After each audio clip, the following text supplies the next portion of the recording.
Welcome to RNS Podcast. My name is Dylan. And I'm Evan. Evan, what are we going to talk about today?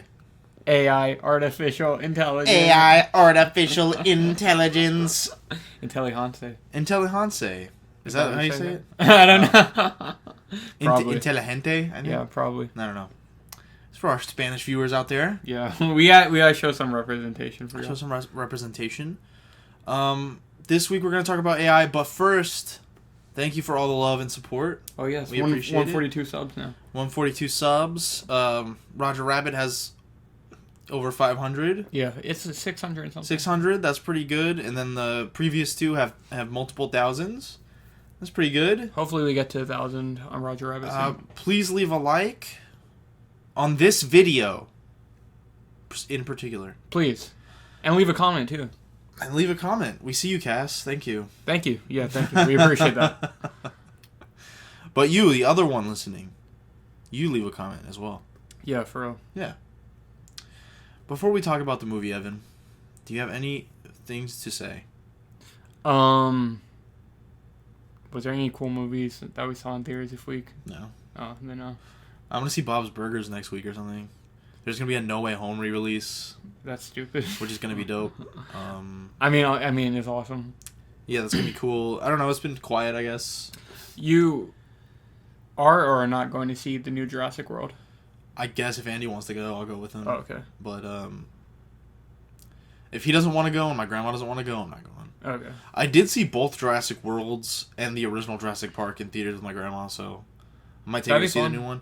But, like, if it really is as bad as people say, she probably won't even like it, so I might not drag her to it if she doesn't, you know. We'll see. But, dude, it has all the old cast returning. But dude, how can Jeff it be bad? Goldblum. Yeah. What does Jeff Goldblum say? He's like, what does he say? You're scientists. We're too busy thinking Wait. whether they could. They never stop to think whether they should. He says, "Welcome to my world. I am Jeff Goldblum." Oh, yeah. Was that Was like a Disney Plus show? I'm gonna say, was that like a National Geographic show? No, yeah, he has like a fake National Geographic. Well, Disney owns Nat Geo now, don't they? They do. Yeah. So. Yeah. Well, so it's real, I guess. I actually, I think it is. It's like The World by Jeff Goldblum or some shit. I don't know if is it National Geographic or is it just Disney Plus? I really don't know. There's the little options on Disney Plus where you can pick like Pixar and Marvel. Oh yeah, you can. Nat Geo is one of them. Yeah. Aside from that awesome Jeff Goldblum thing we just talked about, and he's, the old cast is back, which is epic. Well, actually, I thought the trailers looked good for that, so that kind of sucks. Oh, they never looked that good bad, to me, I guess. But I thought it looked pretty good. I mean, it looked more interesting than the last two movies. That's fair enough, yeah. Because the last two movies were just like Jurassic Park, but like lame. Yeah, pretty much. But this one, that was like, oh, like they're just free. Yeah. It was like a zombie movie with dinosaurs. Like they just have to live with them. So is that what it's like in this one? Yeah. Okay. Like, because at the end, I didn't know what happened in the last one. Yeah. Yeah, the end of the last movie, they basically just like all get free and like breed in the earth and stuff. That's awesome. And they now like live in the world. They didn't listen to Jeff Goldblum. He said that fucking 20 movies ago. Yeah. What the hell? But yeah. What else? What other cool things were we going to talk about? I don't think there's anything else. There was something I was going to say that was very interesting. You started The Boys season 3, right? I still have not. The Boys is pretty good. I still have not watched that. I just haven't had the desire to watch it. But I've heard good things, though. I've heard everyone saying season 3 is pretty good. Yeah, so if far. you're looking for something to watch and you're bored one night or whatever, definitely you should watch it. Yeah, I need to start. I mean, because I watched season 1 and 2. It's just like, I didn't feel like the rush to go ahead and watch it. You know what I mean? Yeah. But I will start it soon. Well, I watched 3 episodes of Obi-Wan, 3 episodes of The Boys, and 3 episodes of Stranger Things. Yeah.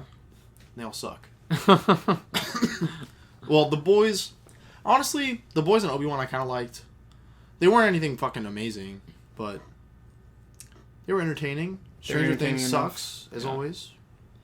Thanks for always bringing the suck, Stranger Things. Yeah, it's like after season 3, I'm like, I don't know if I want to watch 4. 4 kind of sucks, for real. I expected that. That's why I didn't want to watch it. I do think it's better than 2 and 3, but it's still not good.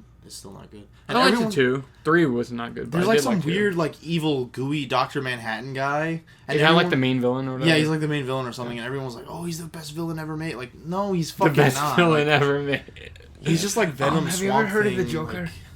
Like, try Jared Leto at the end of Zack Snyder's Justice League. Yeah, that was pretty awesome. Talk to me. Actually, he was a bit of an anti-hero at that point. You could probably say that.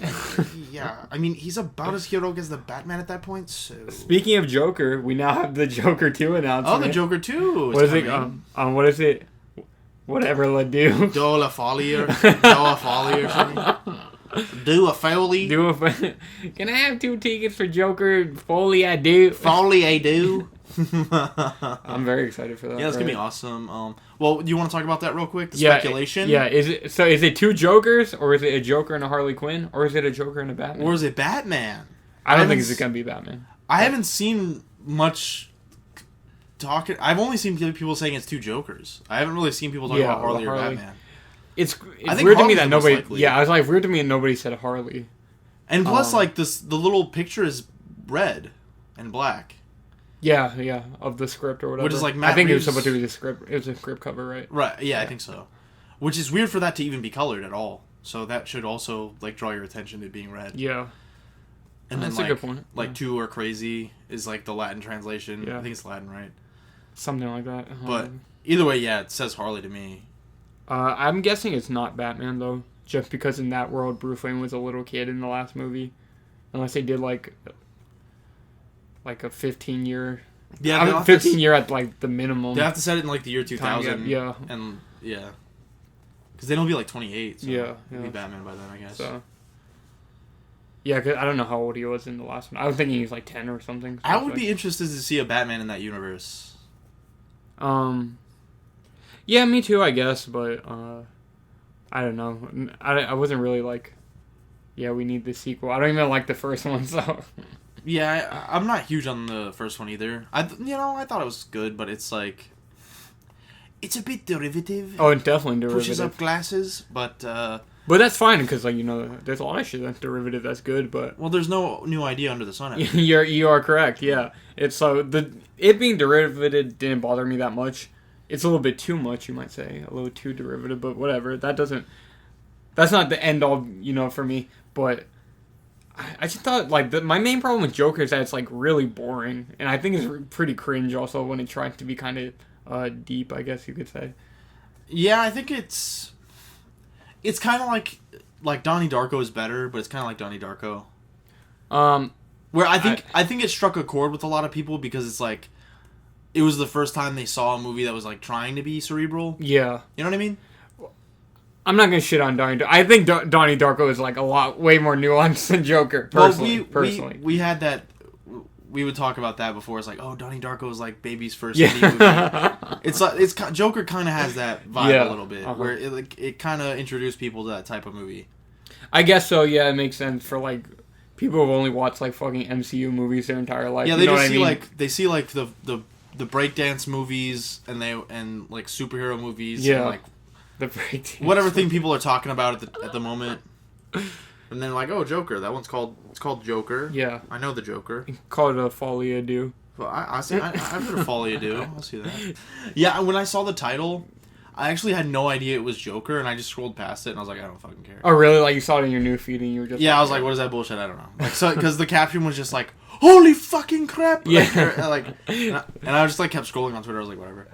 But, then later... you saw in the group chat, right? And then later you guys were like, dude, Joker 2 drop. And I was like, what the fuck? I don't think that title was...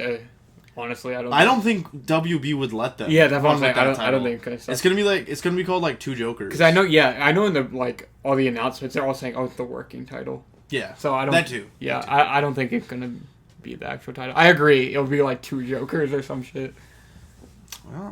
Well, that's one of the most modern like Joker stories is 3 Jokers. Yeah. So. Honestly, I do kind of think it will be the 2 Joker thing. I don't think it'll be Harley. But Harley would be my second guess, though. It is a pretty big deal. Not a pretty big deal to me, but in terms of marketing and, like, interest, to be like, this guy's playing the Joker now, too. Yeah. People are like, I agree. Yeah, that's the thing. But we were talking about this, like, what makes it, like, not as, like, I don't know if impactful is the right word, but what kind of loses the punch on that is that at the ending of part 1 is literally, oh, there's a bunch of Jokers. Yeah. So I kind of like, that already kind of kills it a bit. But you know what I mean? To me, I interpreted the ending of Joker 2019 as like, none of those people are gonna still be dressing up as the Joker. Yeah. Like, Joker probably maybe will. And he'll probably still, like, keep in touch with people and, like, they'll be his, like, little followers or whatever. But I don't think they're all gonna be dressing up as Joker all the time. Oh, no, I definitely agree. So, yeah, I think this won't be more like someone who's always, like, in Joker mode, you know what I mean? Yeah, he's gonna, like, follow his lead and, like, this is my personality now. Yeah, exactly. But like you get what I'm saying. It muddies it a little bit, but I think it's... I'm interested. Willem Dafoe. Well, yeah, if they got Willem Dafoe, I'll be okay. Two old-ass white guys as the Joker. If, like, I could Get Mark definitely Hamill. see it being better than part one, honestly. Maybe. If it's, like I said, if it's less derivative and just less boring, I think... I definitely think they're gonna go for a meta commentary this time versus trying to be like Taxi Driver. Yeah, I was gonna say, and that's kind of my fear, because I'm like, I don't think Todd Phillips can pull that off. Well, he couldn't pull off like the social commentary either, so that's my thing. That's I think I don't think he's that. But I mean, meta good commentary of a director where he can do that. Like meta commentary on like pop culture and shit. Yeah, I think he might be able to do that better than fucking like a maybe psychological thriller, like social commentary. Yeah. Well, because I know he wanted to like the comedies he does already is like they're not social commentary, but just comedy in general kind of lends itself to that. You know what I mean? Yeah. So. But I know The Hangover, like, he got bored and they just kept making him do it. Like, they just kept, you know what I mean? The studio kept throwing money at him. He made Hangover 1 and he was like, alright, that was funny, like, anyways. And then they were like, we'll double your money, make another one. He's like, okay, and they're like, we'll triple your money, make another one. So maybe WB will be like, just do whatever you want. Like, maybe it won't be, because obviously Hangover, there's, like, less room to move. Like, you kind of just have to make, like, a raunchy comedy again. Yeah. But with Joker... You can kind of take it in different directions. You can make it more horror-oriented. You can make it actually funnier. That's what I mean, where I could already see it possibly being better than part one. Yeah. Yeah. So I guess we'll find out. Won't we, Evan? I guess so. Okay. That's enough about Joker 2. Yeah, that's about it. Yeah. Fully adieu. Fully adieu. So now for our main topic for this episode, Dylan. Oh, wow. AI, artificial intelligence. Steven Spielberg. What a film. This was your first time seeing it? This is my first time seeing it, yeah. And I'm glad you enjoyed it. Can I spoiled it. I spoiled that you enjoyed it. I did. Yeah. I give it my classic 3 out of 3 stars. Oh, really? Yeah. Nice. It's good. I would give it an 8 out of 10. It's almost a 9, but I give it an 8. 3. Yeah. 3. Yeah. Can I talk about my background with the film? Of course. Yeah, of course. In like 2000, if you fact check me on this, I might be wrong, but I'm pretty sure Nostalgia Critic, everybody's favorite critic, Doug Walker. Have you ever mentioned that you met him before? The critic, if you will. No, actually, I forgot. I didn't even think about that. Have you ever? I don't know if you mentioned that on the podcast before that you met Doug Walker. So I did briefly meet Doug Walker. We took a picture. He was very nice. 2016. And his idiot brother and some other guy got in the picture too. Yeah. And I had terrible quality on my camera, but that's okay. But yeah. So in like 2009. I think his AI video came out. Okay. Was it that long ago? I mean, this dude's making, like, Dark Knight jokes and, like, TMZ jokes in the review. Yeah. Me and Evan watched some of the review while we were eating before the podcast. Yeah. Of the Nostalgia Critic AI Artificial Intelligence review. But, yeah, he's making, like, Dark Knight jokes and, like, TMZ jokes. There's no way like, his intro, it was very, like, and his early intro, YouTube type shit. Some of it was 360p. Yeah. Even though we were watching Well, yeah, the quality is not, like... amazing. We're watching it in HD, yeah. And some of the clips in the intro were individually in like 360, yeah, because they were like a few years old at that point. So I'm pretty sure his AI video was from like 2010 or something. But whenever it wasn't quite that long ago. But I had binged like every Nostalgia Critic video, and half of them I was just like, oh, Doug's right. Like, I've basically seen the movie now. Doug was right. It's terrible. So, basically, I just had it in the back of my mind for years that this movie was just terrible. Yeah. Which it's not. It's not. No, it's very good. And Doug just, like, shits on it. Yeah. Like... Well, I mean, you should have known he's wrong. He shit on fucking Raimi Spider-Man. Yeah. So, if you don't know, Doug Walker is a fucking idiot. He's stupid. I mean, he's cool, but like, if a movie is bad, he can shit on it and it can be kind of funny. But if it's not bad, and there's not like gimme like easy shit for him to shit on, he sounds like a dumbass. Yeah. Like he did. I'm speaking only from them because I never really watch. I know I don't watch his videos at all. He did Hercules, right? I don't know. No, the only ones I saw were the Raimi ones because I was like, what the fuck is he gonna say? I'm just giving an example. Okay. Oh, I thought you were asking me. I'm just giving an example. Okay. No, but yeah, we did watch the Raimi Spider-Man ones. Yeah.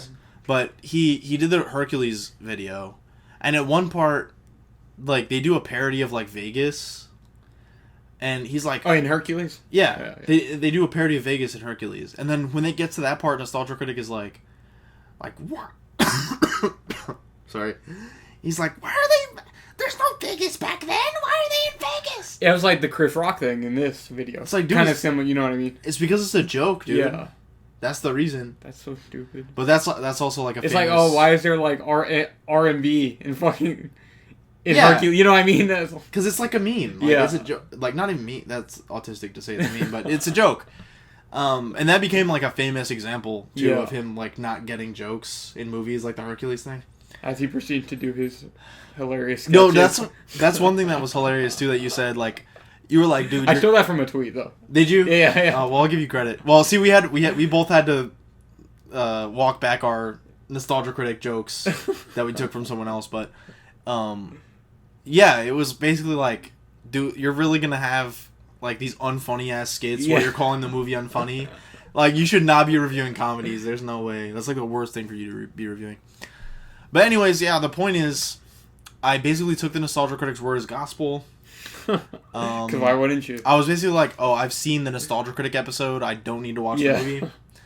And this is a great example of never just like, even if it's spoiled for you, if you think it's good or you think you'll enjoy it, like, give it a chance. Just watch it. Well, we watched a little over half of it. He doesn't really go into depth about like.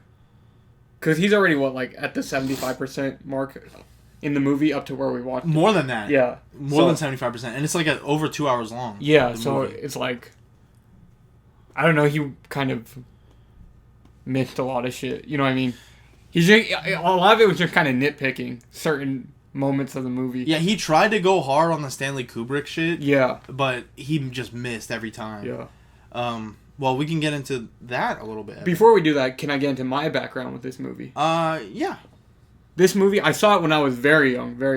I was 4 years old or something. That's not a good time to watch this. No, yeah. I was like, yeah, it explains a lot of my sensibilities, I guess you could say, yeah. I watched it when I was very young. This might have been my first Spielberg movie, probably. Ah. Yeah. Weird. And I used to watch it a lot as a kid. This was one of my favorite movies back then. Oh, that's and then good. Yeah, and then I hadn't seen it until recently when I was like, oh, we should do it for the podcast. I hadn't seen it for many, many years. So I rewatched it this week and I was like, shit, it held up. And I was like, yeah, it's still really good. And now I see it from a different point of view, I guess. I kind of thought the movie was a little bit creepy when I was a kid, but I definitely bought more into the fairy tale aspect of it when I was younger. Versus watching it now, it's definitely a lot more disturbing, I think. Yeah. So when you were younger, you took it more literally. Yeah, at face value. Yeah, definitely. Okay, you were like, this is like a creepy sci-fi fairy tale. Yeah, pretty much. And it doesn't read to me. That doesn't read like that at all. Having just seen it for the first time. Well, it's stylistically, it's like a fairy tale, I guess you could say, but yeah, breaking just past the surface of it, it's like. Well, classic Doug Walker said, there's the werewolf bikes. Yeah. Or the big bad wolf bikes, and obviously the fairy shit. Yeah, because the Pinocchio shit, obviously, because that's the very direct thing. But I feel like for me, that's just kind of giving you, it's trying to just give you a grasp on David's perspective. Yeah, definitely. I don't think any of it is which is, I think the movie does a really good job of that, showing everything that's happening from his point of view. Yeah. You know what I mean? Yeah. Especially the ending, which we'll get into. We sure will. Yeah, we will. But yeah, the fairy tale stuff, I didn't have any sense of there's magic in this world or anything like that. Oh, I'm not saying like that, but... Well, you're saying when you were younger, you thought the fairy tale stuff... I'm saying, I wouldn't say it's magical, but... I mean, the blue fairy thing, I guess, but... a majority of it. I don't know. It's kind of hard to explain what I mean. You were more focused on the fairy tale parts. Kind of. Yeah, like I thought it was like happier, I guess you could say, than it actually is. You know what I mean? Felt more whimsical. Yeah, exactly. Yeah. For me, there's definitely some. There's some Spielberg in certain areas, and it's interesting too because I also got some like J.J. Abrams like Alita type vibes, especially in that, you know what I'm talking about, like the horror part, like the weird city, and that felt very like Alita, which I know Alita's fucking, what's his name? Robert Rodriguez. But epic. That's interesting though, because this is kind of like the prequel to Alita. The prequel, yeah, it is. He was in the same world. Because like Spielberg picked up on an old director's thing, and then wasn't J.J. Abrams like his apprentice or some shit? J.J. Abrams? Yeah. Oh, Steven Spielberg's? Yeah. Oh, I don't know if he was his apprentice, but I do know that they have somewhat associated, some type with of each relationship. other, Yeah. And then J.J. Abrams passed off his movie. Oh, that was James Cameron.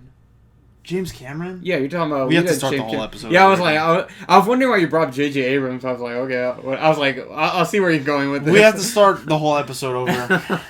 No, you're talking about James Cameron and Robert Rodriguez. Yeah. We have to start the whole episode over. No, we don't. Evan, click the X button. Okay, goodbye, everyone. Welcome to RNS Podcast. Yeah. No, but I fucked up. But anyways, it reminded me of Lita, I guess.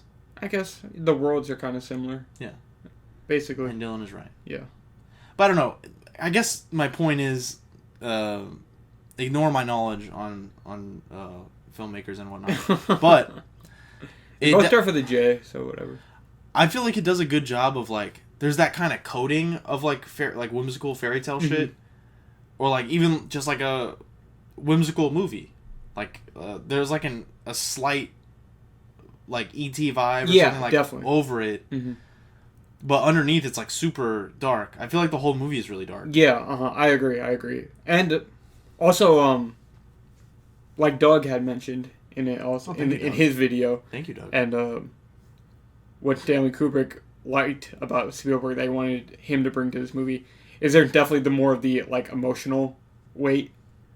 And that's what Stanley Kubrick felt like he wouldn't be able to pull off making it. Yeah, I think that's a big part of it. And I don't know if Stanley Kubrick had made it, if that aspect of it would have shined through fully. Yeah. Because for the majority of the movie, I feel like it works to not have it be like that. Like, it works to not have, like, the heart and the sentimentality for, like, the majority of the movie, but you need it for the ending. Yeah, And it shines through a little bit. Like, when he's, like, crying in the cage, and when he's, like, he wants to not die, that's definitely more, like, well, I don't know, not lighthearted, but, like, emotional. Yeah. Like, there's more, like, visceral emotion to scenes like that, but that's still also towards the end. Yeah. But the first part is great, and it's still very cold. So I think he struck a great balance. Yeah, I agree. I think it definitely, in a Kubrick vein, the movie is kind of philosophical. I guess you could say Stanley Kubrick's movies are more known to be than Steven Spielberg. I think he did a good job of kind of exploring that. I agree. Yeah. I guess we haven't even talked about the background too much, but if you don't know, Stanley Kubrick was originally attached to the project. Yeah, so this would have been his last movie. Yeah. He was going to do it after survived. Eyes Wide Shut. And he actually had been attached to it since the 70s. After he got the rights to it's based off like a short story. Oh. I don't know anything about the short story, so I can't speak to that.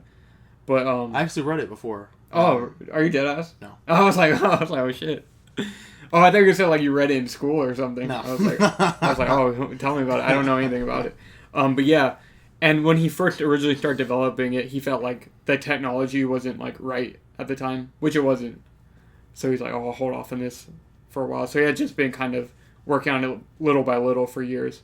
And then at some point, he had actually approached Spielberg about directing it because he did want that like fairy tale and that emotional kind of sentiment to it. And he wanted him to direct it, and Stanley Kubrick would produce. But Spielberg had to know and was like, "Oh, I think you should hold on to this one." And then eventually he fucking died. Yeah, and then Spielberg was like, you know what? I'll pick up the pieces and fucking finish this. Which is pretty badass. It is badass. As a testament to his friend. So, thank you, Steven Spielberg. Pretty badass. Yeah. And also, just on that as well, I think it was after Kubrick had saw Jurassic Park where he was like, okay, I think now we finally reached the point where the technology is right.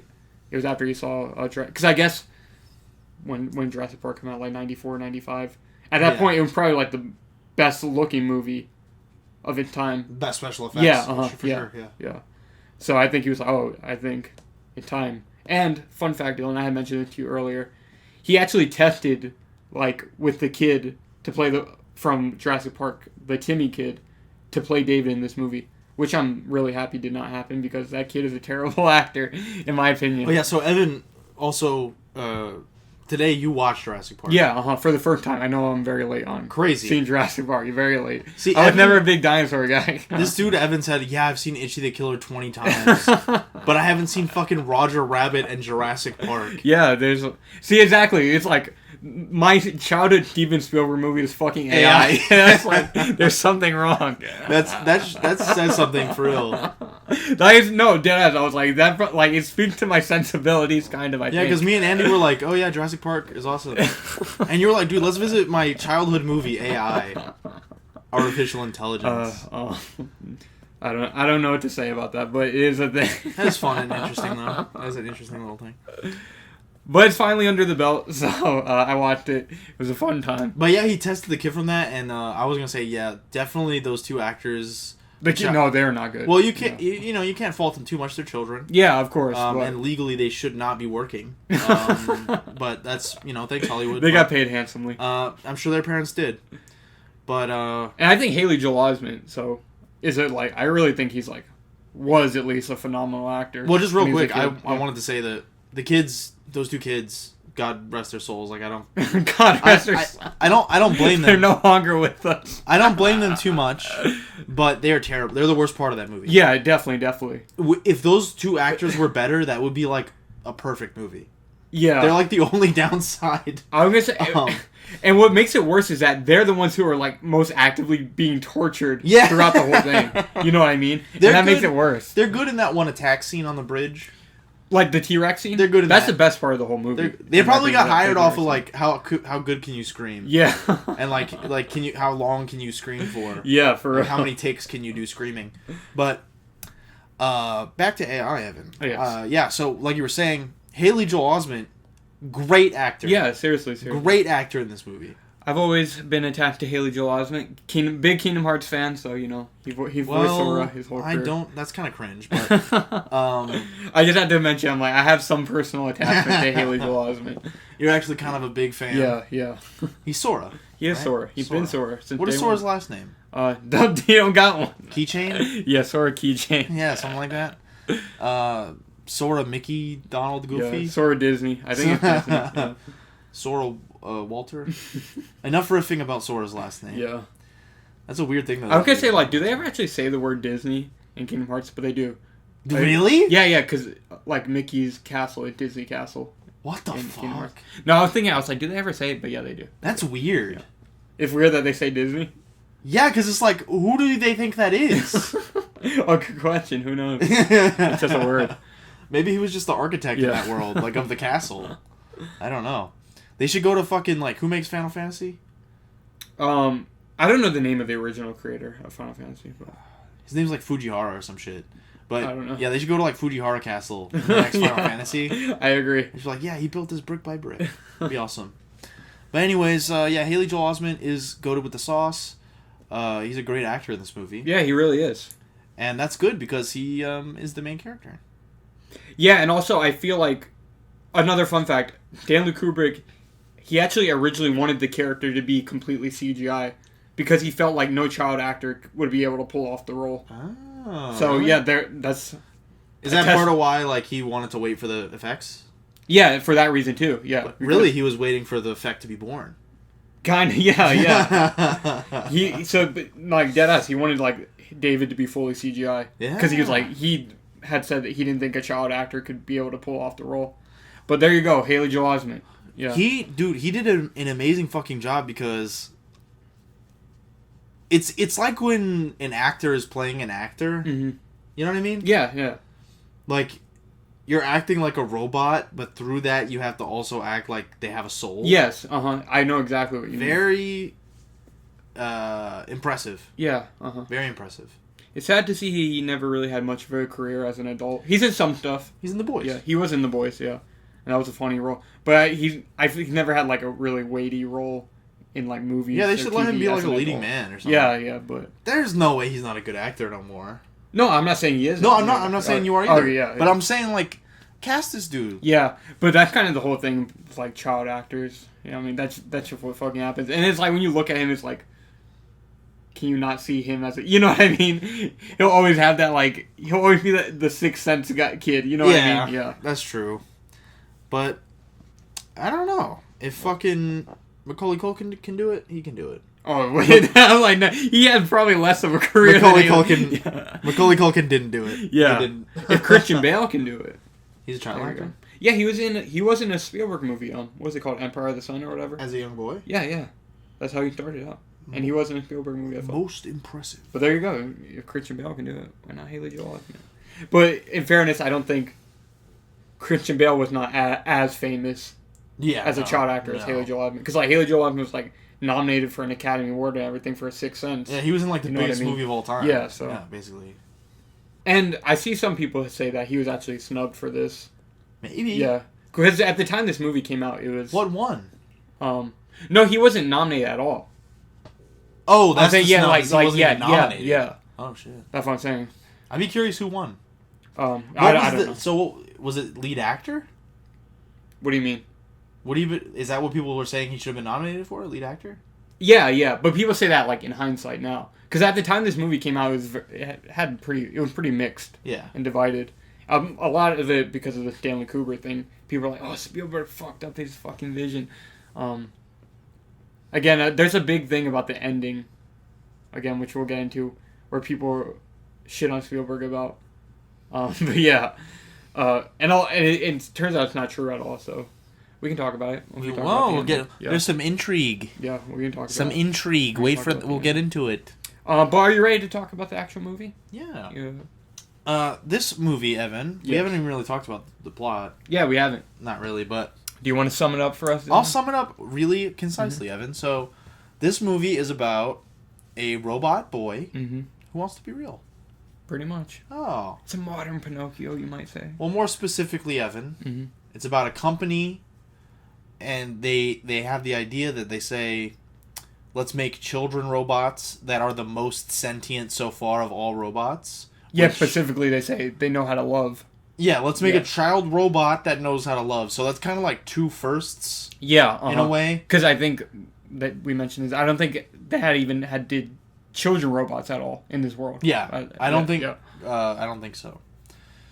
Is that an ethical thing? Well, it's interesting because the only because no normal person would need a child robot. Yeah. Because you shouldn't be wanting to do stuff to it. Yeah, definitely. Who's the horror actor? James something. Oh, Jude Law. Jude Law. Yeah. Great in Captain Marvel. Yeah. But Jude Law plays Gigolo Joe. Gigolo Joe. Yeah. So it's like there's adult prostitute robots. Yeah. So those make sense. And there's also, like, servants. But why do you want, like, a short child servant robot? Yeah. So there's no need for children robots. Except this businessman in the beginning is like, we're going to make a child robot. And then he's like, oh, this is it'll fill the void for parentless people. Yeah, because in this world, so it takes place in, like, a future where, like, climate changes, like, fucking disrupted society or whatever. The world is slightly ending. Yeah, pretty much.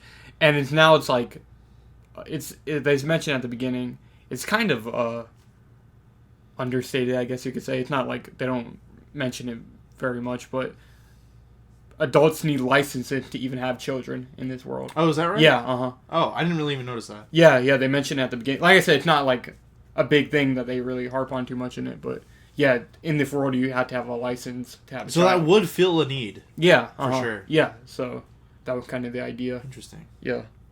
So there's a few reasons, I guess, where they decide, like, let's make a facsimile of an actual child that can love you back, and it'll fill that biological need that people have. Yeah. So it was like an interesting way to like, I don't know, there's something about, like, this is the first child robot, and it's the first one that's going to be able to actually, like, truly, we're going to intentionally make it feel. Because I do feel like in the movie, like, the robots are probably alive, but that's something else. Yeah. But this is the first one they're intentionally making it, like, think for itself, have free will, and have feelings. And all that shit. And I don't know if it has free will. We can get into that, but I think he does have free will. I'm not sure. The kid? I've seen people talk about this. Haley Joel Osment? Yeah. I'm not sure. I think But he definitely does have free will, but I guess we'll talk about it. Interesting question. Yeah. For artificial intelligence, but no, I've seen people actually talk about that. So, no, I'm saying I'm excited to get into it because I don't think we agree, but it'll be an interesting conversation. No, I'm not necessarily disagreeing. I'm just not. You're just sure, saying it's honestly. it's a conversation. Yeah, I'm not sure that people have about the movie. Yeah, sure. So we'll get into it. But what the fuck were we talking about? You were saying he's the first to have all this. And it's just it's disturbing. It was the movie was disturbing immediately to me because this is all like the first scene basically. Yeah. And they're explaining all this about the children and the feeling and whatnot, but it's like, yeah, what could possibly go wrong? Like the only robots that you're intentionally making like alive. Yeah. And they're the children ones. Yeah. Like Jesus Christ. Not good. Scary. It is scary. Weird. Yeah. Weird Hollywood type idea. I was gonna say though, and getting into that's kind of a.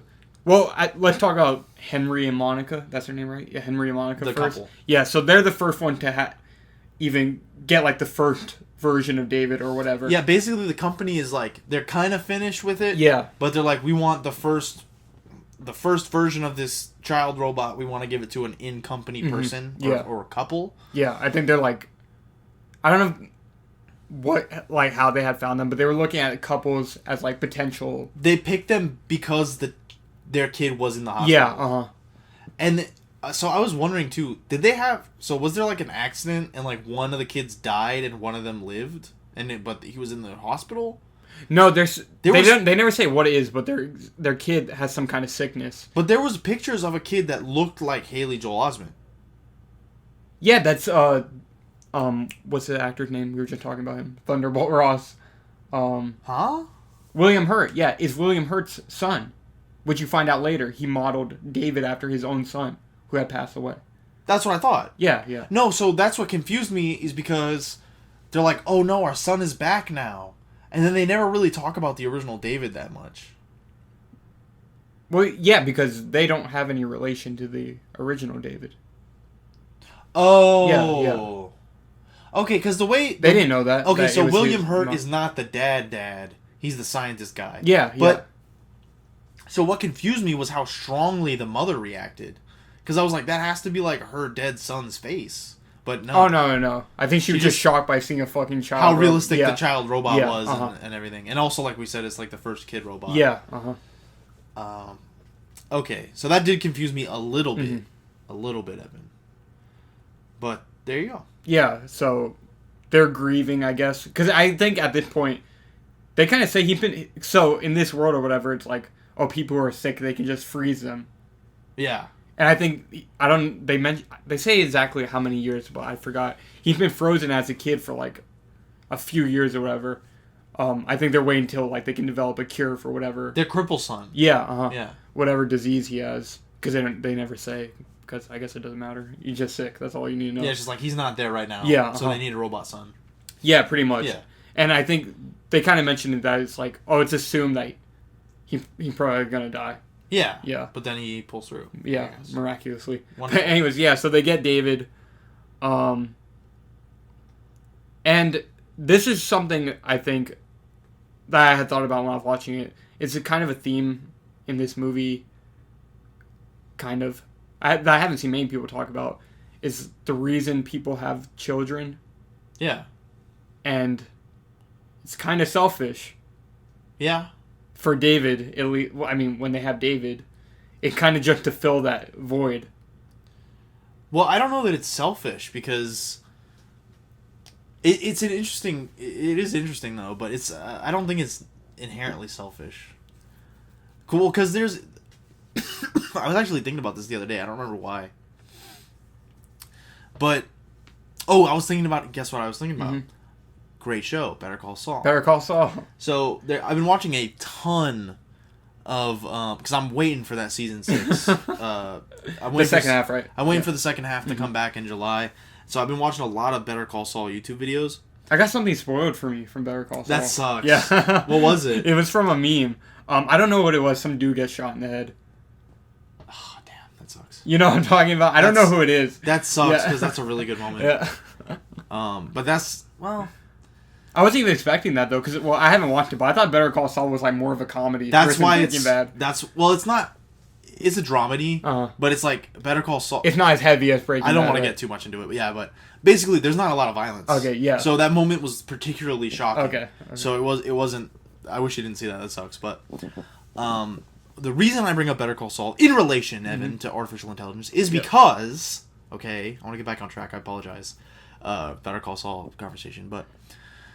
a lot of people say there's conversations about, there's like everyone in Better Call Saul is kind of morally gray, except for the guy you saw get shot. But he's like the only good guy. Yeah. Sad. Sad. Sorry, I have no one to talk about Better Call Saul with, so I have to do it. Basically, there's a lot of conversation to be had about the morality of the characters and their motivations, and there's something that Jimmy does. That it's not really a spoiler. He does a lot of shit like this, where it's like, is it selfish? Is it for him? Or is it for the other people that this act is benefiting? Like, why is he doing it? Is it selfish? And it kind of relates to what you're saying about people having children. Because I think it's both. I don't think you can really argue for it being selfish or selfless. Because there's a scam, I'll keep it brief, but basically there's a scam that Saul Goodman plays, right? Which it kind of fucks over someone he doesn't like and benefits someone he loves. So it's like, is that completely selfish? Or it's definitely not selfless, but is it really selfish? Yeah. Like, he didn't just fuck someone over to fuck someone over. It still helps someone he loves. So it's the same thing, I think, with adults in general and having children. It's like, you have a biological need to do it. And a biological, want to do it as well. But when you're at the point that you're, making a fake forever child, that's selfish, obviously, but there's also an aspect of it that's, it's in your nature. It's in everyone's nature. Yeah, you're right. Yeah. But, I don't think that doesn't necessarily make it not selfish. But I agree. But the reason I say this, though, because, like Dylan had mentioned earlier, so the real son eventually is, cured. Yeah. Of whatever he has. And he comes back, and then obviously tensions start rising between the two of them. They start becoming jealous of each other. Yeah. And of course, David's the robot son, so he's the one who has to go. Yeah. And that's why I say, so he's not a robot servant like the other one we were talking about. He's not like a servant or But he's kind of treated that way. The horror guy mentions that too. He's like, they built you for a purpose. Yeah, exactly. And then when you can't serve that purpose anymore, you're done. And he was right. Yeah. But it was just to fill that void while their real son was gone. The fact that also, I kind of just mentioned this. And I think Monica does kind of start showing some love for him, but I'll get into that in a second. But continue. It gets kind of cut off, though, by the situation in the movie. But the thing... It's inherently selfish in a way also before she even gets rid of him. Because no matter what happens, he's not a person that can grow. Yeah, he's going to be a child forever. He's stunted just for their selfish kind of need. Exactly, yeah. So it's inherently selfish in that way, but it's also... I don't know, is it selfless? I don't know. And they kind of draw attention to that there's this one line when he asks, oh, mommy, are you going to die one day? That part's awesome. And it's like, well, yeah, obviously most of us are going to outlive our parents, but in this case, it's like, he's literally stuck as a fucking child. You know what I mean? Yeah, you can't not outlive her. Yeah. So yeah, it's like really, for me, I feel like it's just like kind of entirely selfish, the whole having David thing, and But I mean, if you like need something, is it selfish? It's a good question. Yeah, See, it that's is a what good I'm saying. question. Yeah, Because like obviously before we even get to the point where it's like they leave him behind and she Mm-hmm. like literally abandons him in the forest, right? yeah. Before you even get to that point, just the act of doing it is selfish. But is there, like, if it's not a growing child, is there any amount of it that's selfless? Maybe not. I don't know. Yeah, it's hard. Oh my god, the philosophical question. But I'm saying, like, no, for real. Like, is it selfless for your partner? I don't know. It's hard to say. I don't know. But the thing with it's like I feel like they kind of treat him like a pet. They do. You know what I mean? That the level of attachment and like I guess love that they show to him is like that of like an animal. Yeah. You know what I mean? And that's kind of a thing I guess in the movie anyways, is kind of how the robots are treated like second class citizens pretty much.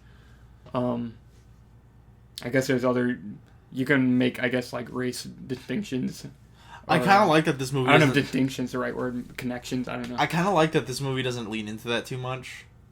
It feels more like another problem than like there's a lot of fiction and movies that are like the allegory to race is like so 1-to-1. Yeah, I know what you mean. Yeah, and I feel like this is like there's not like a real like hard parallel. It's kind of just there's a different sect of society that's kind of downtrodden. Yeah, it's a different thing. Mm-hmm. It's a different thing. It's kind of similar to Blade Runner in that way. Yeah. Because Blade Runner, I think Blade Runner is a little closer to like an actual race allegory, Mm-hmm. but both of them are pretty far off from most like science fiction like race things. Mm-hmm. It reminded me a lot of Futurama. Futurama. There's an episode of Futurama that reminds me of this movie a lot. I haven't seen too much Futurama, so Futurama I probably can't awesome. speak to that. Futurama awesome. But I've seen one good, yeah. It is awesome.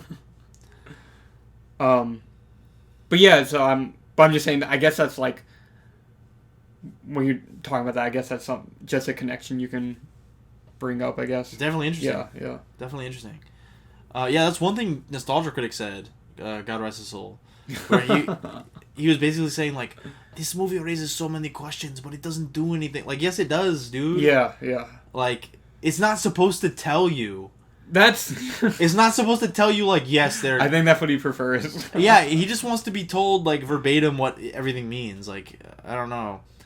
I can't speak to it because I didn't do any research whatsoever. Mm-hmm. Zero. Unless you count the Nostalgia Critic video. Yeah. But, I think maybe that's part of what might have bothered people at the time. Is the movie makes you...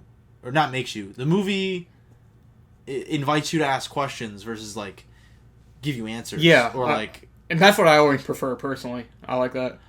I don't like it all the time, but in a movie like this, yeah, it works. It's way better. I don't want them to tell me, like, the parents are selfish for wanting a kid. I don't want them to tell me that. Yeah. Like, it's a fucking... That's the point of watching. But the reason that's the reason I think, like, the pet thing. Because so eventually I was saying they're like, oh, we had to get rid of David because what's happening with their other son, Martin. It's like, he almost, like, fucking kills him because a bunch of kids are, like, trying his self-defense mechanism or whatever.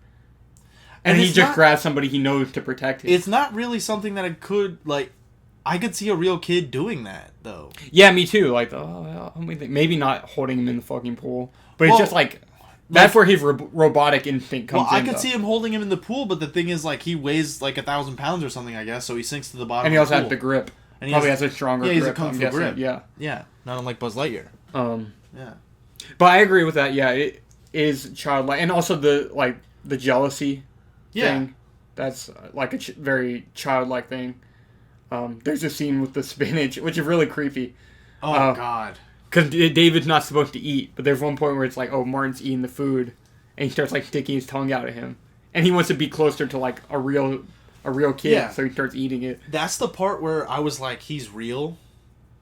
What do you mean? That's the part to me that made me be like, this is like a real kid. Oh, yeah. Like a real person. Because if it was like a real like, he was like heated.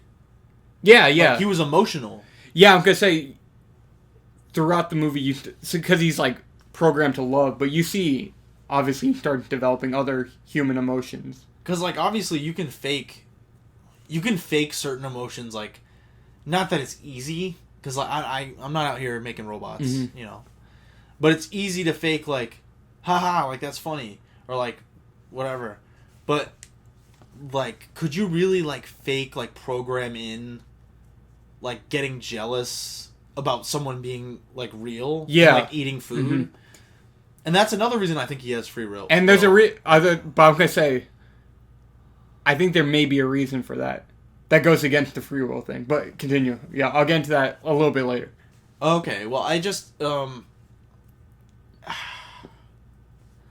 guess if he is programmed to be a loving child, yeah, I guess that could include jealousy for like a real child. Yeah, I don't know, but I feel like if he didn't have free will, if he didn't have free will, you could just be like, don't eat, and he eats for an emotional reason.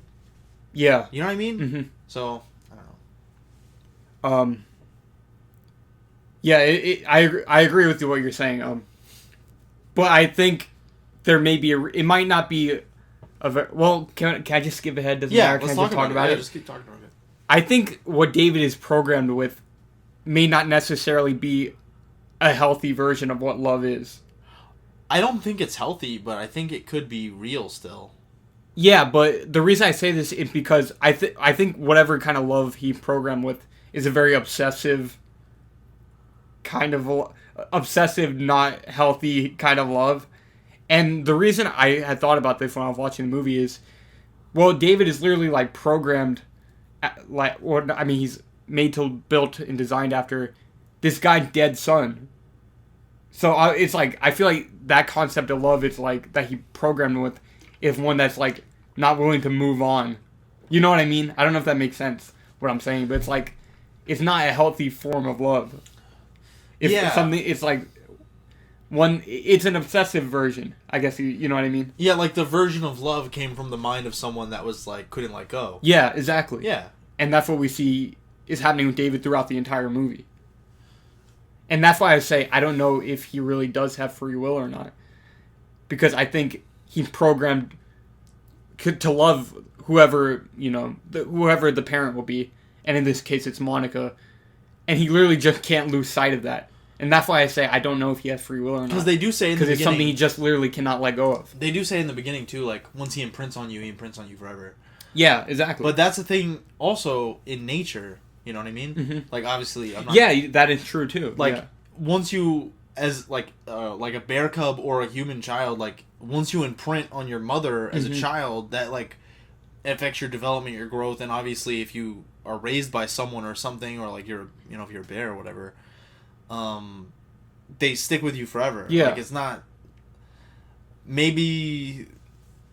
And also, he has no concept of, like, time. You know because he's literally stuck as a child. He's stuck as an 8-year-old forever, and also his body just works perpetually. So the fact that he sits there and... Well, the fact that the narrator says praise, too. I'm like, that's not... You can't pray if you're not real. Wait, when did he say that? He said he sat there and prayed and prayed and prayed at for 1,000 years. When he's stuck in the... 2,000 years. Yeah, okay. So... Shout out to Ben Kingsley. And also... Another MCU act. Evan. Yeah. Could that be... an allusion to Christ? Oh, possibly. Because at this time, Christ was 2,000 years old. At the time... No, I'm not saying you're wrong. Christ was 2,000 years old at the time of the release of this film. Yeah, I mean, you are correct. Am I right? You are correct. Okay. It's not something I thought about. Dylan's genius. Yeah. But you get what I'm saying, though, about, like, kind of that form. But like you said, it still is human. But my point is, like... It's hard. Yeah, I feel like it didn't come out to be the version of love maybe that he initially intended when making these robots. I think it was... No, I think...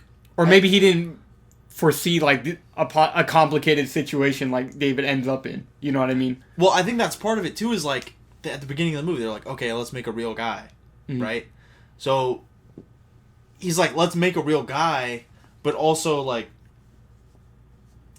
if you start life at 8 years old, and all the language and all the feelings that you know come out of a bottle, as Tony Stark would say in the Avengers. No, I'm sorry, that was cringe.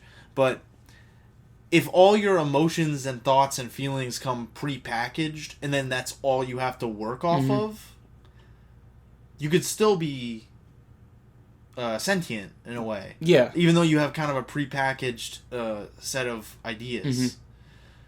Because like you were saying, he was like, oh, let's make it a real guy, but also we have to like pre-package it with a purpose. So let's make it the most loving child that's going to stay a child. Yeah. You know what I mean? So it's kind of like... It's kind of like if... like Tarzan or something. Like if you just leave a baby in the jungle and it... By God's grace, it survives somehow. It's going to be like a monkey boy. Yeah. It's not going to be like, you know... So if you start out a boy at 8 years old, and all it knows is that the first person that says freight car, homecoming, whatever. The Civil War words. Civil War reference. Winter Soldier reference. But or Winter Soldier, I apologize. Both. Well, it is in Civil War too, both. Yeah. But the point is, yeah, like, if all it knows is, like, it has to imprint on the first one it sees, I don't know. And plus, like I said... Who does the neck thing? It's fucked up that he can't... He's meant to not emotionally grow, either. Yeah. So... Interesting. Yeah. Is it interesting? It is interesting, okay. Yeah. Good. So it's like, I don't know, maybe, is he human? Is he like a human? Who knows? I definitely think he is. I don't know. I definitely think he is. I'm kind of mixed. But at the same time, it's like they do kind of make those comparisons to just being a human anyways. Well, I don't know, it's like, who's to say the feelings he has or the way he acts is any different than a human. I feel like this sounds stupid, but like for real. I mean, is it any different than a human? I don't know. I don't know. No, I think, and also another thing, obviously at the end there's like a hard like confirmation that he's different. Because the Red Hulk comes out and, sorry, the actor, the scientist guy, he comes out and he says, like, oh, you're different. You made a choice no one else made ever. Or, like, you made a choice. Like, I guess what I see the world as in this movie, just even this is my opinion. Only. Okay, of course. So, I see it as, Are you like... sure this is not dog walkers? Just chill out. But there's, I think all the other robots are sentient to an extent. Yeah, I agree. I think they are. Maybe that's just, like, my little mind playing tricks on me, or maybe it's just like I can't fathom like a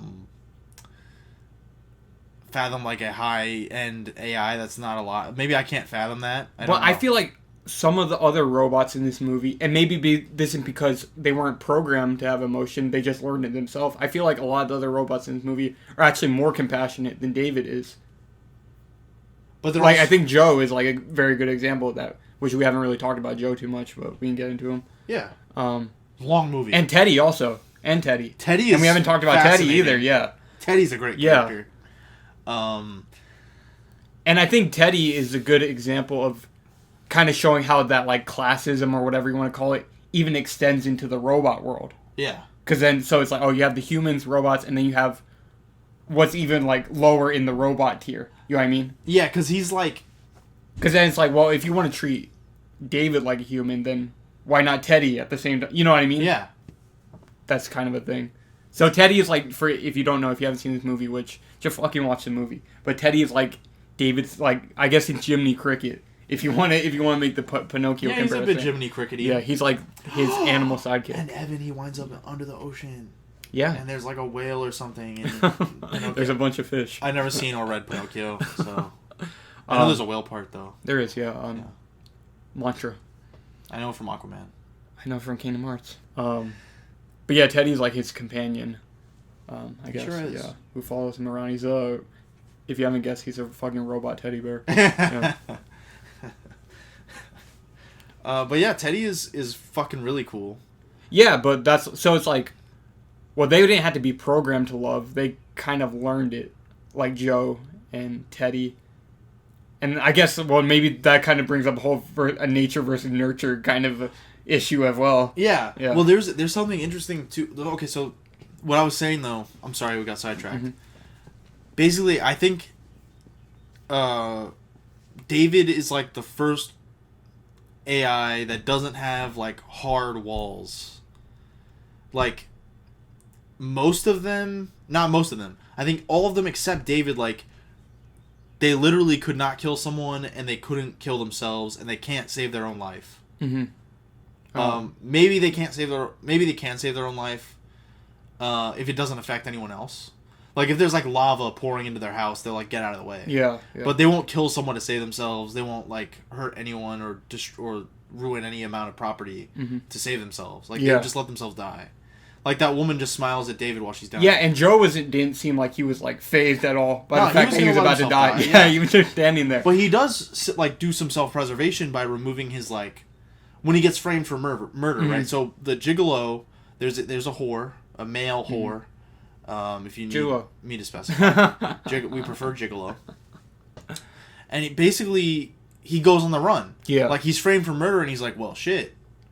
Like, they're just going to destroy me, so I better just, like, rip out my name tag and run away. So that's self-preservation. Mm-hmm. He doesn't hurt anyone, but he still is, like, he's able to self-preserve. But I think David would have been, like, the first robot that if he wanted to, he could kill somebody. Yeah, and we see him later. If he eventually... smash the other David. Yeah. Yeah. But yeah, so... But I don't know. That's what makes it an interesting movie. Yeah, it's I don't know. So it's like in some ways I see the other robots as a bit more human than David, but then also the extremes David goes to is a bit further than the other robots. Can I mention something, Evan? Yeah. Mm-hmm. So Supernatural. You ever heard of that movie? Oh, I think about the show. I was like, you ever heard of that movie? Of course. So it's interesting. You could probably think of more examples of stuff like this. Basically, in Supernatural, in like, I don't know, fucking season 3 or something, they introduced the first angel character. Like the first character you ever meet that's an angel, right? Is that the one who's like John Constantine? Yeah, Castiel. Okay, yeah. So you meet him, and the actor decided to play him super stiff. And then they introduce more angels and they just act normal. The other angels? The other angels, yeah, they introduce more actors that play angels and they just act normal. Okay. None of them act like out of touch with humanity. So it was kind of like, it was a strong acting choice, but then it was like... It gets undercut. It gets undercut, and then they're like, we can't maintain this. And I kind of see AI might be suffering from that a little bit. Like, they let Haley Joel Osment kind of like... They wanted him to play with the, like, emotion boiling up through the surface of, like, the robot. Mm-hmm. But I also think that you can excuse that with him being a new robot. Wait, what do you mean? Like, sorry, no, you kind of lost me with it. So I'm talking about the actors and like the behind the scenes and how it affects the actual like movie, right? So the reason I bring up Castiel is because that might have just been like a choice to show off like the actor in a way. You know what I mean? But none of the other robots act quite like Haley Joel Osment does. Yeah, and I think it's important to show, like, him becoming more human as he learns. Yeah. But it's also, like, he is a new robot. So he's starting from, like, robot with his programmed emotions to actually, like, slowly learning stuff. Yeah. So I think it's kind of like the Castiel thing where it's, like, he's the main character, so they want to show off the robot stuff more. Yeah. But it's also... We don't see any new robots except him. Yeah. Really. Yeah. Like, Joe isn't that new. Teddy's obviously old. Well, we do see the other David. Briefly. I'm not sure, but I don't think those are real.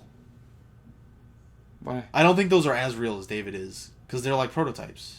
Oh, okay. Well, I don't know if they're made after him or before. Okay. I didn't know you... I thought you were saying, like, there's, like, a dream sequence or something. No. I thought we meant... I'm like, wait, what do you... No. Sorry, that was, like, a jumbled way to explain it, but I think I got my point across. You know what I'm saying? Yeah. But those are all very, very interesting choices as well, Evan. It's a very layered movie. It is. I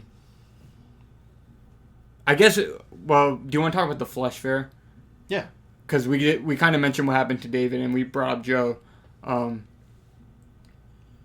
I guess did we say David gets abandoned because they're like, oh, you almost killed our son, whatever. And that's what made me think of the pet thing, by the way. Was like, well, that feels like, oh, he's gonna get put down. There's like deliberate, like Old Yeller. Exactly. Yeah. Not Old Yeller, like well, I guess Old Yeller. Whatever. Yeah. There's that imagery of like leaving a dog. Yeah, I'm gonna say that. Yeah. Because at first they're gonna put him down. They're gonna bring him to the Cybertronics place, and they're gonna destroy him or whatever. But then she's like, oh, she can't bring herself to do it because I guess she does.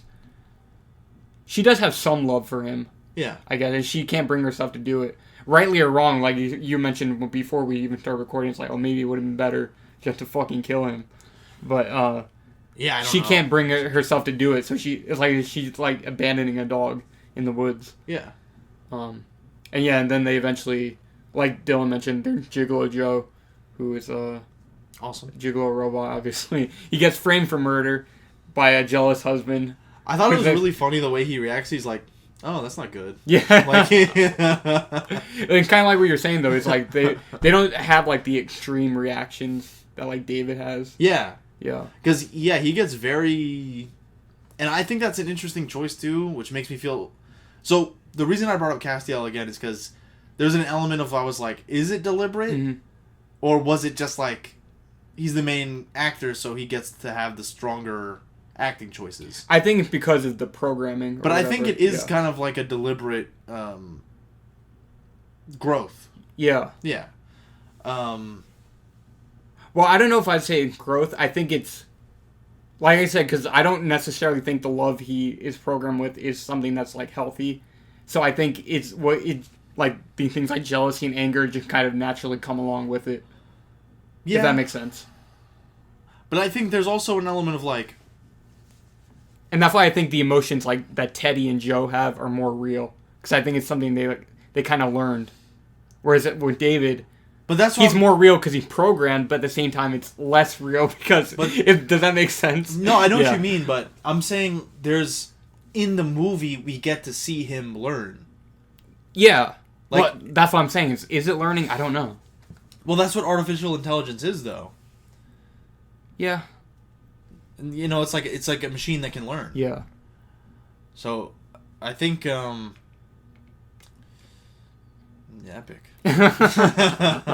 No, it's just because, like, Teddy and Joe feel more fully fleshed out because they're old. Yeah, yeah. And, like you said, David's the only new one we really see. Yeah, so he's still in the process of learning. So, I think, like you said, he's, like, programmed with the more heightened emotions, but he has to still adapt to it and learn in motion what life is like and what a human acts like. Yeah. And also, like you said, the fact that he is a kid, though, it's like, oh, he acts like, maybe he can't even grow out of that because children have extreme reactions to everything. Yeah, like... So it feels like he's kind of stuck with that. He'll never grow out of that emotion. Yeah. Yeah. Fucked up movie. Yeah. But he does meet Joe at the Flesh Fair. His mother said, don't go that way, you're going to get caught by the Flesh Fair, but they do anyways. It's like, the thing that makes me think, like, oh, kind of the race thing, because it seems like the Flesh Fair, it's like all rednecks. Yeah. But it's like supposed to be like a monster truck rally or something. I don't really see that as like a race thing. No, but you get what I'm saying. Yeah. Though. They make it like they're all It does play to a stereotype. They're like, yeah! And like fucking kill the robot. And I mean, can you blame them? It's awesome. Oh, actually in big trucks smash stuff? What the fuck? But yeah, so what was I saying? Oh yeah, they're gonna kill the fucking robots. Yeah, the Flesh Fair. And they shoot the Chris Rock robot. They do shoot him. Shoot him out of a cannon. Which is very funny. Yeah. Chris Rock's like, don't you dare put me in this cannon! Can I tell you something? Yeah. AI predicted violence against Chris Rock as a spectacle in front of a large audience. As a public spectacle. Yeah. Well, I guess that's just a credit to Steven Spielberg. Yeah, he knew. And his connections to the Illuminati and whatnot. Yeah, he knew. Well, actually, do you want, Evan, before we get a little deeper into the Flesh Fair, I kind of wanted to talk about that Teddy scene Or like Which one? Kind of the earlier Teddy scenes. Which one? Oh yeah, go ahead. Because I just really fucking like Teddy. Yeah, me too. I think he's like one of the most interesting characters in the movie, if not definitely one of the most interesting characters, and great effect. Yeah, it is a good effect. Amazing effect. Up. It's like just really quick. I think most of the effects have held up in this movie. Agree. Yeah, agree. And this is an effect that you don't want to try. If you're making a movie, don't try this effect. Head split open effect. Who had their head? Robot head split open effect in the very opening. Looked. Oh yeah. Looked when he's like in the good. Conference and you find out one of the ladies a robot when he stabs her with the needle. Yeah, looked pretty good here. It did. Yeah. Every other movie I've ever seen that in looks like dog shit. Like just a regular human face and then like a CGI line forms around them and then it like opens up. Looks like it actually did look good though. But it looked good in this one. You're right. Yeah. So good on them. I guess that's a hard one to do. Like in Men in Black. Yeah. I'm pretty sure it happens like 4 times or something. You know what looked bad when the French maid, when her face was like melting, that did not look good. That was like the worst effect in my opinion. Maybe I was just like not looking at it too hard, but I thought it looked fine. I feel like it wasn't on screen that long. Oh, it wasn't very long, no. So it was I was kind of just like, okay. I feel like the actual moment, like that whole scene, I was like, Jesus, this is fucking insane. So it kind of didn't bother me. But it is crazy how the beginning of the movie is like Chucky, and then the second half of the movie is like fucking Alita Battle Angel. You know what I mean? Yeah, I was mentioning to you when you were watching, I was like, the first and second half of the movie are pretty different from each other. And then the third act is like fucking Shape of Water or something. Shape of Water. That's not right, but it feels like 3 very different things. Yeah. But I think it works. I agree. It's not like a bad thing. But anyways, I did want to mention Teddy and talk about the Teddy scenes, right? You will break. So we were talking about the effects a little bit. Teddy, like I said, great effect, amazing effect, and I think they did a great job mixing the tone with Teddy a little bit. Because he's, to me at least, he's like equal parts like cute and creepy. Yeah. Which is awesome. I agree. Yeah. Because he almost walks like... Well, that's a lot of things in this movie. Yeah. But yeah, so Teddy, he moves kind of like Ted from Ted, mixed with like a creepy robot. Can I say something though? Like he has Ted like a good more awesome. Mixture. Yeah, go ahead. Oh, I said Ted is 10 times more awesome. The end. Continue. I think, probably true, but so what was the first scene with Teddy? Is when she gives him to David? Him Teddy. Yeah, to David. And takes him out of the box. And she turns him on. And she turns him on by like sticking her finger in his ass. And he says like, "What's good?" What does he say? I don't remember. Oh, she's like... They introduce each other. Yeah, she's like, oh, he's a toy. He's a super toy. He's like, I am not a toy. That's what he says. Yeah. It is. Yeah. And I think that line's actually kind of important. Because I think it's like kind of what I was mentioning before. I am not a toy. It's like... The, Well, if you're going to acknowledge that, oh, maybe David is human and his feelings are real, then what was the...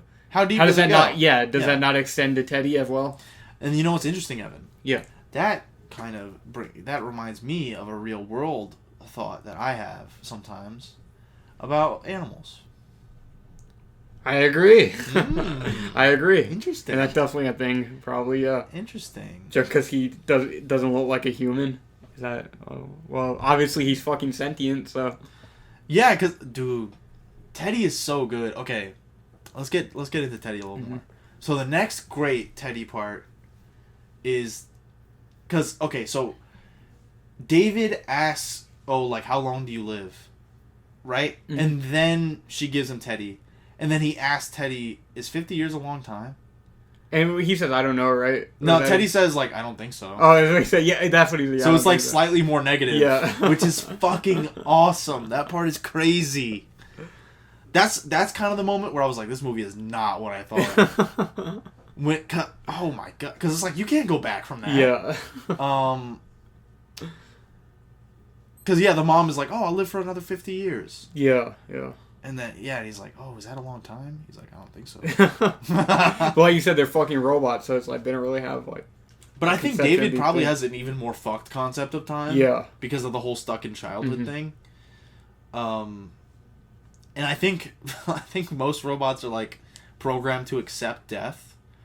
And I think part of that line David has, like the conversation he has with the mom, I don't think he's as accepting of death. Yeah. As other robots. Yeah. And especially he like screams and cries when he's gonna die. Yeah. So. Except at one point, which we'll talk about. So maybe he does learn a bit. My God. We'll talk about it. My word. Yeah. But yeah, epic. Yeah, thank you, Teddy. And then also the next classic Teddy part.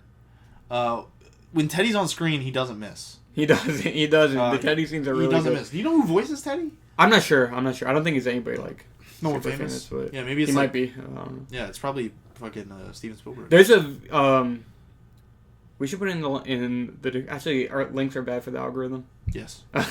Sorry guys. What's the link? There's a video essay about if it's on YouTube, it's about Teddy. It's literally about Teddy. It's a YouTube video essay? Yeah, I'll send it to you. No, YouTube links are good for the algorithm. Oh, okay, yeah, there's a video essay outside of YouTube about Teddy is bad. And there's a lot of discourse about just a character online. Well, he's awesome. Yeah. He's a very interesting character, and I love Teddy. Yeah, he's awesome. Next Teddy scene is it the spinach part? No, probably when Martin comes home and they're making him choose. He's like, "Oh, come that on, part is insane. Teddy. Every part with Teddy is insane. Yeah. And that's part too. And obviously, he doesn't want to go to Martin because you see Martin kind of treats him like shit. Martin's a fucking evil. Yeah. Yeah, and he's probably like, okay, well, the new robot boy is like unstable. And then, like, the real boy is obviously, like, crazy. Yeah. Or, like, he's not crazy. It's like Sid from Toy Story. Yeah. It's like, does he need, like, do you expect a child to have, like, enough emotional depth to understand this living thing? Yeah. Or, like, I don't know. Anyways. Well, he's literally been taught that this is a fucking toy. You know what I mean? Yeah. Yeah. Yeah. And he's like, oh, he's supposed to be a super toy, but he's a piece of shit. Yeah. That's what the living boy says. Yeah. What's his name? Martin. Oh, yeah, so the living boy is Martin. Yeah. And David is the robot boy. The little brother from Lizzie McGuire. Yeah, the Lizzie McGuire brother, which is great. Which is amazing. I mean, he plays like a stupid little kid. Like, pretty good. He's good, you know? I think he's good in it, right? Oh, he was good in it, yeah. It's just whenever I see him, that's what I always think about. It's like, yeah, he's the brother from Lizzie McGuire. I didn't watch much Lizzie McGuire. I used to like the show a lot when I was a kid. I did watch it a lot. I used to like it. I like the movie, too. The movie is pretty epic. It was pretty awesome. I'm not kidding. I used to like the movie. Any kids movie where they take it to Paris, automatically awesome. Gold. Yeah. Gold. I feel like that's in multiple fucking kids movies. All I know is that Rugrats. Yeah, it's in that Rugrats and probably in like fucking 10 other ones that I can't think of right now. Max Keeble. I don't know. Yeah, it's a Mac Keeble. Keeble's in Paris? Yeah, Keebles was in Paris. You know why they call it that, Evan? Keebles was in Paris. Keebles was in Paris. But yeah, Teddy epic. That scene where he's like, so the two brothers, the robot brother and the real brother. The real brother is like, oh, like let's make him choose who we are. Yeah. So that's kind of like what you're saying too. Is like they're treating the robot like an animal because that's what you do with a dog. Yeah. You know, it's like, oh, let's see who he likes more. Yeah. And then it's like, you could just ask, like, he's real. Like, he's not real, but he can talk. You'd be like, Teddy, which one of you do you like more? Yeah. And then he'd probably still say, like, I want to go to the mom. Yeah, like, he probably, you know what I mean? So they still treat him like an animal, even though he can talk. So he's like, oh, choose. And then, yeah, he runs to the mom. Yeah. And it's kind of crazy, too, because the mom was like, oh, are they being mean? They say, are they torturing you, Are they Teddy? torturing you, Teddy? That's crazy. It's scary. Crazy, scary fucking scenario. God dang.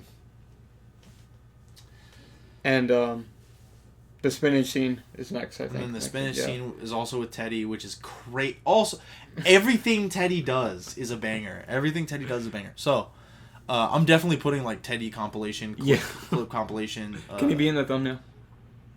We'll have to find one. Yeah. It should be him and Teddy in the submarine at the end. That should be the thumbnail. That's good. Yeah. Could be good. I was thinking maybe the mommy shot. Right? Which of the many? The mommy shot where he's like, Haley Joel Osment has like his head on the knee of the mommy. Oh, yeah. And you see her bountiful bosom in the foreground. But anyways, yeah, the next Teddy scene is the scene where the real son Martin eggs on David, the robot son, into eating spinach. Yeah. He kind of like sticks his tongue out while he's eating to show like, haha, I can eat, like you can't eat because you're a robot. And then he's like, well, I am a real boy, and he eats the spinach, and the spinach gets his gums all gummed up. Yeah. But the Teddy part is that Teddy puts his hand. That part is so fucking insane because the way he it's not forceful or anything. He just kind of like leans up, puts his hand like his teddy bear arm on David, and he's like, "You will break. You will break." Like he's trying to warn him. Yeah, that's what reminds me of. It's kind of like Jiminy Cricket-ish. Yeah, like, he's like it's Teddy is great too because he's this kind of low key, like, robot guide. Mm-hmm. Like, because obviously you have the human side is the human family, but it's like, and then Teddy is like a little window into like the older style robots. Yeah. And like the robot sensibility. Mm-hmm. Interesting. Yeah. Interesting. And it doesn't. And Teddy is such a great character, and he doesn't come off that way, even though he kind of is that POV character in a way. You know what I mean? Yeah, I do. But he's really well done. Yeah, because it's not like really pointed out, I guess. Yeah, it's not like when like in the beginning of a superhero movie, and then like they're like, "Well, you're the new guy. You're the new superhero. Let's show you around." Because it also works on the level of like, you get a little window into what the other robots are like. Yeah. Because obviously David is like, the whole movie you understand that he's an outlier. Mm-hmm. But Teddy is like the seasoned veteran. Yeah. Yeah. And I love that kind of character too. It reminds me of this character in Fallout 4. Fallout 4 is epic. 4. He's basically like, in Fallout 4 they have this Blade Runner shit going on basically. And there's like a private investigator who's like a robot, but he's like, fuck you, like I'm not a robot. Oh, that Blade Runner 2049 shit. I don't know, he's cool. No, I feel you. Fallout did it better. Fallout did do it better. No, but it's a weird archetype, I guess, but I feel like it is an archetype though. Yeah, I would agree. Yeah. Like I don't know, I guess it's like the seen it all. Mm-hmm. I mean, it's like a mentor, but like grungier. Yeah. Or like downtrodden or something. I don't know. Except very a teddy bear. Very interesting. Except, mentor teddy bear type guy. So like it's like Ted kind of. That was a really good choice, honestly. What? Like making him a teddy bear. Yeah. Yeah, I think that. Well, because it's like it. Because it works with like the whole fairy tale kind of aesthetic as well. You know what I mean? Yeah. So. Yeah. And making him a teddy bear obviously calls attention to like you were saying, like the pet and like the toy thing. Mm-hmm. Not a toy. Yeah. Yeah. It's clever. It was. Yeah. Poor Teddy. Poor Teddy. He's the most heartbreaking character in my opinion. He's the most heartbreaking character in cinema. Yeah.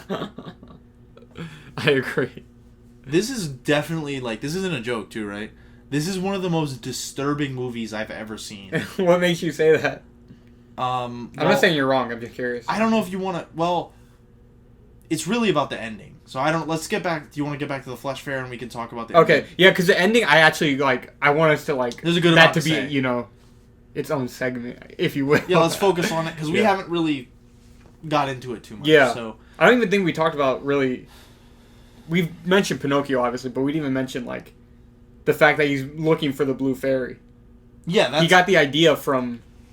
Because she read the book to David and Martin. Yeah, and he's like a child, so he's like, well, I'm completely abandoned, so I guess I'll go to like my only hope that I can... to become a real boy. Because he's like, oh, after reading Pinocchio, it's like, the logical conclusion in his head is like, if I become a real boy, she will love me. You know what's really fucked up? What? The part where she abandons him. And... Okay, I'll get into that. Save it. Yeah. Save it. It's not about the ending of the movie. Take a moment. Save it. Okay, save it. I'm not going to lose it. No, but this part is really fucked up, and it's like another testament to Haley Joel Osment's great acting. Mm-hmm. When the mom's going to leave him in the forest. And he's like, if I was real, would you take me? And she's like, what? Yeah. That part is insane. It's sad. It's when he's like, I'll be so real for you. He says that. He he says that. I'm like, oh, Jesus That Christ. part is fucked up. It is. That whole scene, when he realizes that she's, like, abandoning him, too, is fucked up. And when it takes, like, a second to hit him, that was like, oh, it's really sad. And it's crazy that she can't even bring herself to, like, lie. Yeah. Crazy. And it's like, when he's, like, alone, and she's like, you'll be with Teddy. I'm like, oh, my God, shit. That's fucked. Yeah. That's fucked. This movie would have... Okay. But wait, do you still have it? Yeah. Okay. Save it for one more moment. Yeah, of course. I just want to do a little anecdote. This movie would have made me fucking cry. Not out of sadness, but, like, out of, like... the teddy bear. Yeah. The teddy bear would have made me cry. Because, like, in Batman Returns, there's one part... You haven't seen Batman Returns. But there's a part where, like, Catwoman, you know, she, like, comes back to life.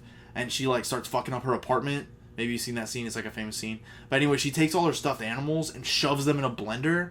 And turns the blender on. And that part... I have not seen that, no. When I was a kid, that part made me cry. Like, really hard. So the fact that, like, she was like...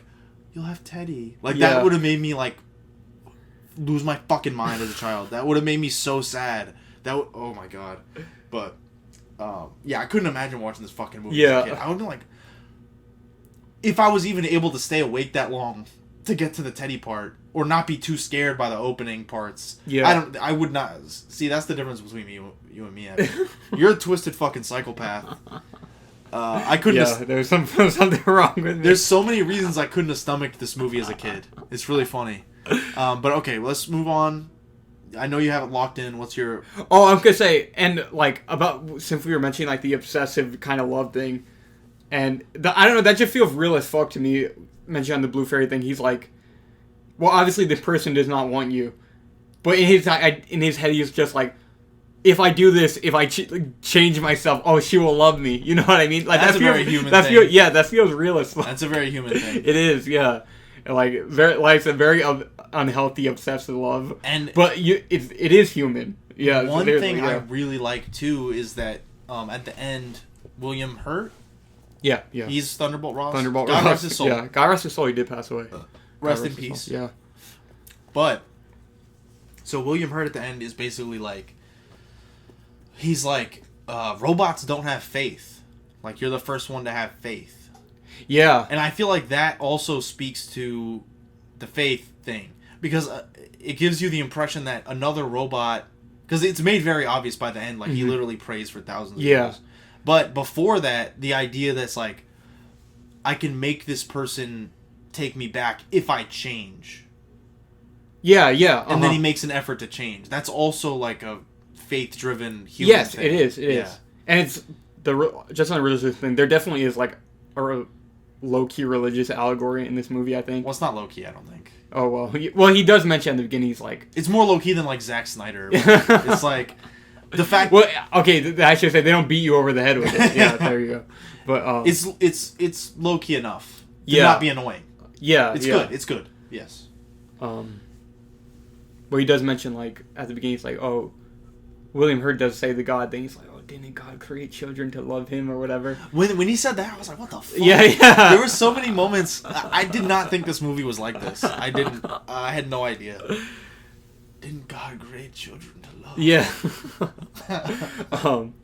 Man, what were we going to talk? Did we want to talk about the Flesh Fair?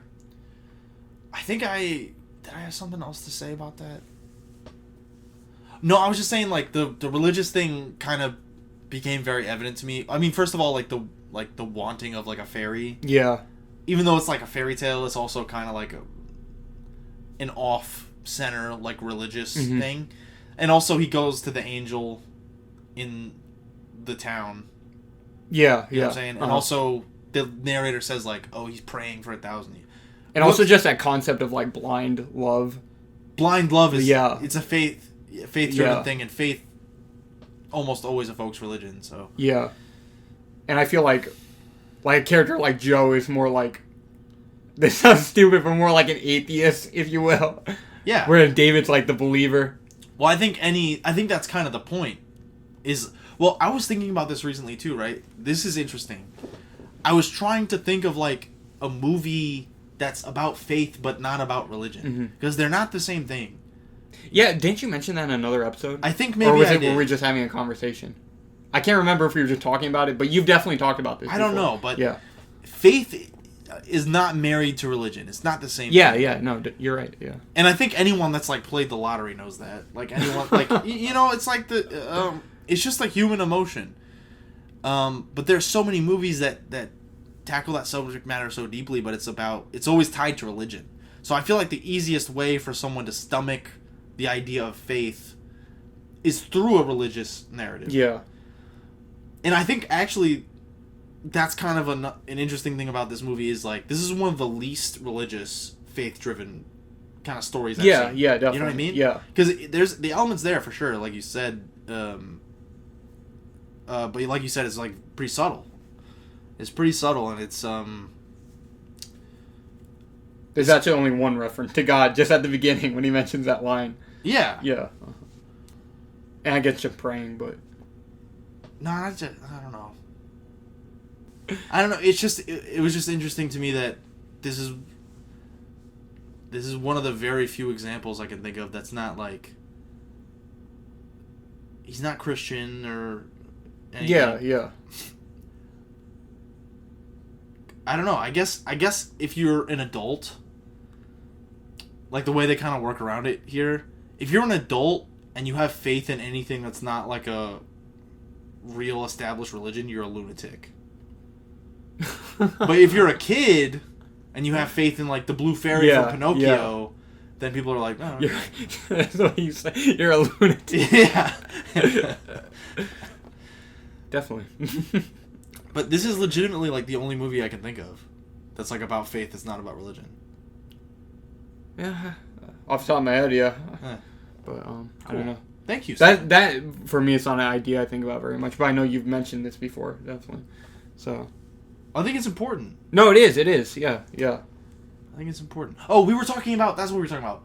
You were talking about how the other robots are like. Oh, I said atheists. Joe was like an yeah. But I think part of that is because, like, at the end they say like, "Oh, like, David, like you're the first one to show faith." Yeah. So I think part of that is saying like that's part of what being human is. Yeah. You know. So that is again, it's like, oh, is he more human? Yeah. Maybe. Yes. Yeah. The answer is yes. But yeah. But a part of that is driven by the fact that, like we say, it's like we're getting to the point. It's like I had to change myself in order for her to love me. But I think his ability to have faith comes first, though. Maybe. Like I think the way I look at it is they could have made a David that didn't love anyone in particular, and they just let him learn what he loves or likes. But that would be dangerous, and it wouldn't be a product. So there's like these filters on it still, even though he has some degree of free will. Yeah. There's still like filters on it. Mm-hmm. Like I would say, like, oh, the other robots probably couldn't kill somebody, and I said like, oh, I think David probably could kill somebody. I think there's still some barriers on what he can and can't do. Mm-hmm. But I think he has the same free will as like an 8-year-old child that loves his mom. Yeah, I definitely do agree though. He could kill someone because, like I said, we see that later when he smashes the other fucking David's head in. Yeah. And it's like, well, who's to say? Maybe at some point, maybe he would have done that to Martin. Who knows? And he was about to. Yeah. Well, was he? I mean, the drowning thing was the self-defense thing. But he was gonna kill him. But I think that's what I was saying. Like I think there's. But I mean, out of like not the self-defense. I mean, like he gets jealous and fucking caves his head in like the other. But I think any other robot in this universe, I don't know for sure, but I think any other robot in this universe would not have killed someone out of self-preservation, whether it was manslaughter or murder. You know what I mean? Yeah. Like I think any other robot would have just let him stab, and just like stand there. Maybe. Yeah. I'm not sure. Either just let him stab or like run away or something, but he wouldn't have like pulled him into the pool. I think that, in my opinion, I think that was kind of the point of that scene. That like kind of humanizes him further. Is that? Well, I think kind of a child, like self-preservation thing. It's childlike, but like the way he, because you see it later with like Jude Law, he like just grabs their hand. Yeah. Or hold them. Yeah. Yeah, you know what I mean. I think it's more childlike, but it's also more human, you know? Yeah, I agree. Because I think in any scenario, like, all the robots in this movie would never kill a human to save themselves. Yeah. And I think David would. Yeah. I agree, yeah. Okay, so I think now we can get to the Flesh Fair. Yeah. Talk about that. But do you still want to talk about it? Why not? It's awesome.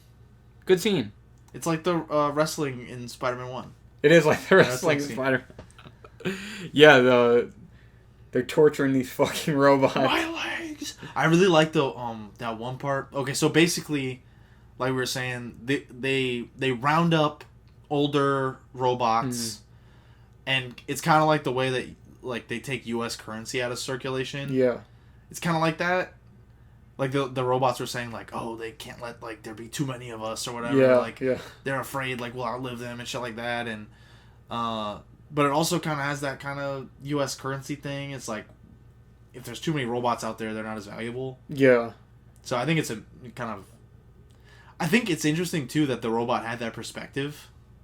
Which one was it? Do you remember? One of the ones that's gonna die. I don't know. They're all gonna fucking die. But I thought it was really interesting that he kind of has his own perspective on it. Yeah. Because that kind of speaks to like he has his like own opinion and shit. Like, because I think the more clear answer is like if they destroy the robots, they hold their value. Like if there's not just random robots still running around that he's like, oh, can I buy you? Like, then they don't buy a new one. Yeah. Whatever. But his opinion is like, they know we're gonna overrun them if we fucking. Like, yeah. It's like, oh shit. Or well, it's not we're gonna overrun them. He's like, oh, we'll outlive them. Yeah. If they don't kill us themselves. And the one dude does say like, they're replacing us. The like main Flesh Fair guy. Oh, he's saying like the robots are replacing us. So that was a little bit. That's definitely touching on the race thing, in my opinion. But that's kind of the only moment where I felt that. I don't think they ever like, oh, like Teddy is like a slave or like, you know what I mean? Mm-hmm. Like I feel like that's the only moment. It's kind of like they took our jobs type of deal. Yeah. It's kind of like that. But it's just kind of hard just to not make those comparisons. You know what I mean? No, in this situation. Yeah. Yeah. But I guess because it's like the closest thing we have. Yeah. You know what I'm saying?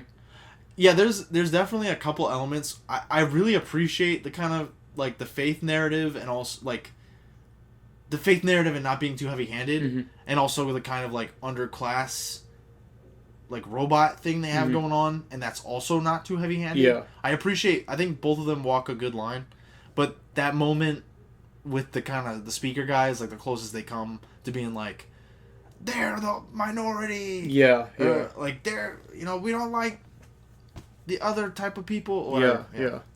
But it's a fucking actor Domhnall, I don't know how you say his first name, Gleason's father. Is he the guy? The General Hux. Who? General Hux. Oh, great. Yeah, that's his father. Great. There you go. He looks like the mom from the Goonies. Yeah, he kind of does. Yeah. But even though that is kind of the one. Thank you for laughing. Yeah, that was funny. That is kind of the one heavy-handed like race allegory moment, but I don't dislike it. Me either. I don't think it's bad. Yeah. So, yeah, good for you, AI. Show restraint in the right places. Good movie. Yeah, good movie for sure. But yeah, so they're just like monster truck killing the robots. Yeah, there's a bit of Futurama in this movie. There's a bit of Futurama. This is like a Futurama type thing to happen, I guess.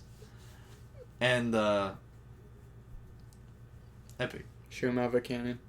Yeah. Shoot Chris Rock out of a cannon. That's some shit Futurama would do.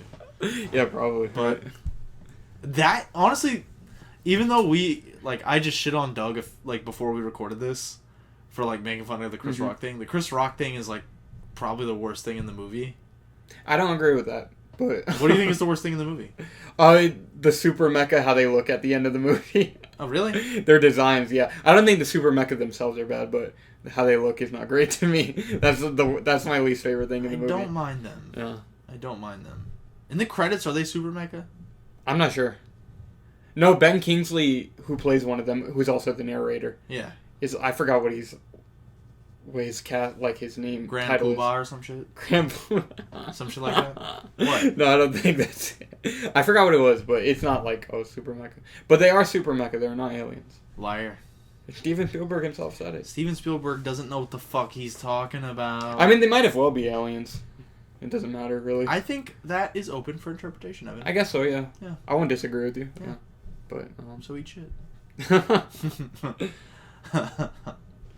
It would make more sense if they're, I mean, it wouldn't make, I don't think it would necessarily make more sense, but I think it would fit if they're I think it works either way. AI, but I prefer to think of them as aliens. I just think that's cooler. Yeah. What were you going to say? Oh, you said it's the worst thing in the movie, the Chris Rock thing. It's funny. That is it's kind of funny, but the most of the movie is like so. It's like pretty, well, not so, but it's pretty dark. I feel like some shit was like Chris Rock came on set and Steven Spielberg just like, hey, you want to voice this robot? It's like, dude, put these ping pong balls on and we'll put you in. Pretty much, you know what I mean? Yeah, for sure. Jesus. But that's the only moment, or that's the closest moment where I was like, this is like a League of Battle Angels. Like, I guess it's kind of a tonal shift, but yeah, that's like this definitely like the silliest. Yeah, it's so quick though that it doesn't really bother me. Me either. Yeah. And it's like the My Legs guy in Spider-Man 1. Yeah. He's just, you know. Yeah. Yeah. It's fine, yeah. I can't feel my legs. And actually, Chris Rock, his robot, like he in the credits, he's Chris Rock capped as the comedian. So maybe they have stand-up comic robots, I guess. That's probably what it was. Yeah. Yeah, he was probably like a I was just thinking about this like a second ago. Maybe he was what's that guy? Tupac. He's like the Tupac hologram. Like, this is like after Chris Rock is like long dead. Yeah. And it's like the Chris Rock bot. Yeah, maybe. Yeah. Except they didn't get like the legal license to Chris Rock, so they just called it the comedian. Yeah. Well, that's. I mean, in this world, not Steven Spielberg. Yeah. But yeah, good game theory. Interesting. Interesting world building. Yeah, but so yeah, there's again in this scene though. I think it brings more distinction to like I don't know what you want to call it, like the classism within the robot thing. It's like, oh, they have no problem killing all these other fucking robots, but then when they see David, it's like, oh, he looks and begs like a child. They're all like, no, you can't kill him. You know what I mean? Well, I guess a lot of the audience doesn't even believe that he's a robot. Yeah. Yeah. Well, because the fucking... But still, even that guy who worked there, though, he's like, no, you can't kill him, but you have no problem killing all these other fucking robots. I really loved how, well, there's an Uncanny Valley type of thing. Yeah, I agree. But that's definitely part of it, yeah. I love the way that scene gets started, too. Like, the little girl finds Teddy who's looking for David. Yeah. And then they find David, and Teddy basically... Does Teddy say, like, he's real? Yeah, he does, yeah. Real one. But he sees that he isn't when he lights up the light on him. Yeah, the little girl goes and runs to the guy. I don't know why, but this part was, like, really gripping to me. I'm like, You're on the edge of your seat. I was on the edge of my bed. My chocolate milkshake stained bed. I was on the edge of it. I don't know. I just like the little girl was like, "There's a real boy in the cave." Yeah. Mm-hmm. And then she was like, "Who told you?" And she was like, "Oh, Teddy told me." Yeah. I don't know. Like that whole part was really interesting to me. And then he's like, "I told her." He says that. He says that. I like the way you said it. That's how he talks. But yeah, he goes and shines like the UV light or whatever. Yeah. And he like tests it on the little girl, and then he tests it on a robot. Mm-hmm. And which was good visual storytelling. Yeah. Because, you know... I'm going to be like, yeah, low-key, they didn't have to put it on her, but it's like, just to show the point. You know what I mean? Because, like, he could just put it on David. You get the idea? You know what I mean? Well, no, because it's like good visual storytelling of it. No, I agree. I'm just saying, but like the reason he puts on her is solely just to show us like, oh, human versus robot. You know what I mean? It's Yeah, good yeah. visual storytelling. Yeah. I said. Oh, yeah. No disagreement. No disagreement. No, because instead of like him coming out like it's fucking a Disney movie, and he's like, "This will show me under your skin." Yeah, of course. If I shine it on a robot, it'll be gears and mechanisms. But on a man, it will be flesh and blood. No, he just real quick shines it on the girl, shines it on the boy. Mm-hmm. But yeah, I don't know why that whole part like was so good, and then the way Haley Steinfeld is like, you know, the way he acts in that part is so good. Yeah, it is. I agree. And his actual terror, and it is the first time that he meets Joe. Oh, I thought that's what you were gonna say. Huh? The first time he meets Joe. Who's Joe? Gigolo Joe. Who? Gigolo Joe. Joe Mama. Owned. Lib owned. Libtard owned live. But yeah, that whole part is freaking epic, and they drag him out. And Evan, can I talk about racial politics? Mm-hmm. Well, we might as well because we brought it up, right? Go for it. Okay, I won't get us canceled. Okay, it's interesting. So yeah, they do drag out Gigolo Joe, and they drag out, David, and they're about to pour boiling hot milk on their heads, and they. Yeah, he gets dragged with him because, like I was mentioning earlier, David kind of grabs onto him as part of his self-defense thing. Yeah. He just grabs Joe because he's like the closest one to him or whatever, and he won't let go of his hand. So Joe kind of gets dragged with him, but then he ends up getting freed with him too. So it kind of worked out for him. Yeah, he's a real one. Yeah. Like you said, he's a real one. So, karmic value. Yeah. Good storytellers understand karmic value. Of course. They do. Okay. But yeah, so this part, I want to get into this part a little deeper, Evan. Mm-hmm. Do you mind if I do that? Of course. I mean, no. Of course not. Of course not. Oh. Yes. So, are you turtle enough for the Turtle Club? We should do Master of Disguise. There's a big... Another movie I have a weird childhood connection to. I've never seen it.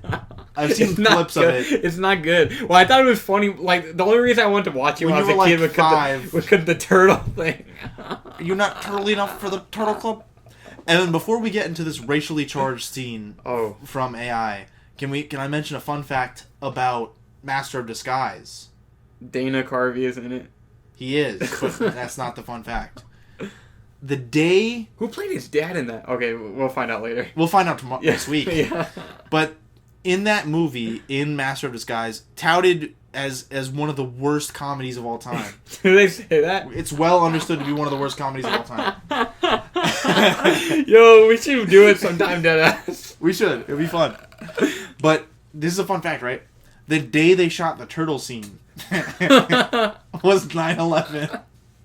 And Dana Carvey found out that they hit the World Trade Center while he was in the turtle costume. Is that real? That's when they should have known to just cancel the movie. That is so fucking funny to me. I didn't know that. That's true. That's a real fact. I remember that, the turtle thing, and him being like, I want to be the master of disguise. We should do it. Yeah. We should do it. I liked it when I was a kid. I thought it was funny. See, that'll be I've seen it in many years. Almost 20 years probably since I last time saw it. That'll be like our third underrated 2000s classic. Yeah. You know? No, I feel like it's going to be way worse than fucking... that one's going to be bad. Than, what was the bad movie we did? Freddy Got Fingered, yeah. That's not a bad movie. No, touted as bad. Yeah. Amongst the libtards. Amongst the libtard elite. Yeah. That doesn't even make sense. But anyways, okay. Enough Master of Disguise. Next week. Yeah. But, are you turtly enough for the turtle? I'm sorry. No, so, okay. Racially charged scene in AI, artificial intelligence, yes. Right? So, the way the announcer guy... Who did you say he was? Is he famous? General Hux is fucking, like, the actor. General Hux is dad. Yeah, Dom... I don't know how you say first name. Donald Gleason or whatever. Something Gleason. Donald Gleason? No, it's not Donald. It's like DOMNHALL.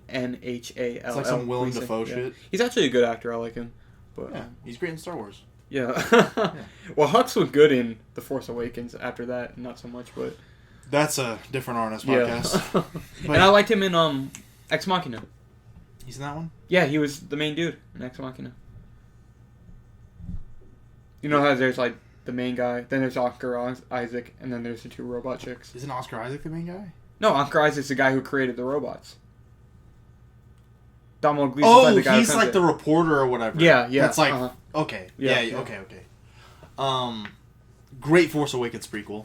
Yeah. But okay, racially charged scene. This is Evan. Let me push my glasses up. This is fascinating. Okay. Stuff. Okay. So the way that the kind of like white trash. He's like a white trash like monster truck announcer. Like Monday. Like he's that type of guy, right?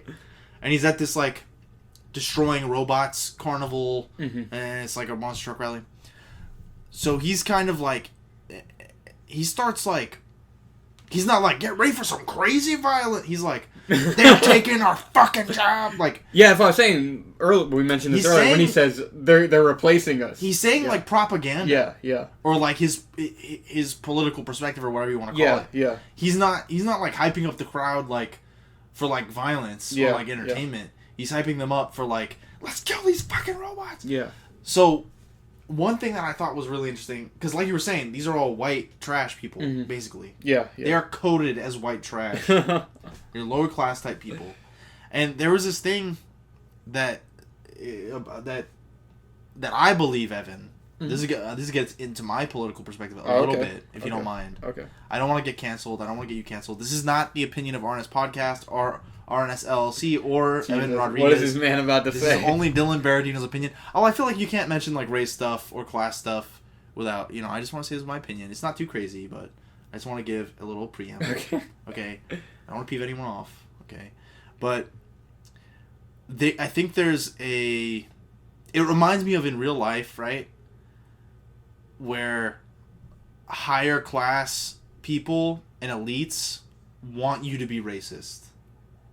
Oh, like turning people against each other. Yeah, like... of course. Well, there's this is also like a real thing, right? From like the 1800s and like the 1900s. Yeah. Like this is... Okay, I don't want to be... This isn't my opinion. But upper class white people would propagate racism more than the lower class white people. Oh, I don't think this is controversial at all. Okay, let me keep going though, and then it will get more controversial, right? No, I'm just kidding. But, no, because they would propagate the racism more so that the lower class white people would be like, yeah, like you're right. Yeah, like, the upper class white people are like, oh, well, like, you're lower than me, but they're lower than you. Yeah. And it keeps the divide on race, not class. Of course, yeah. When the real, like, they're pulling the wool over your eyes. Yeah, of course. So it kind of reminds me of that. Like, these people, these kind of white trash people are, like, angry and shitting on the robots and killing them and stuff.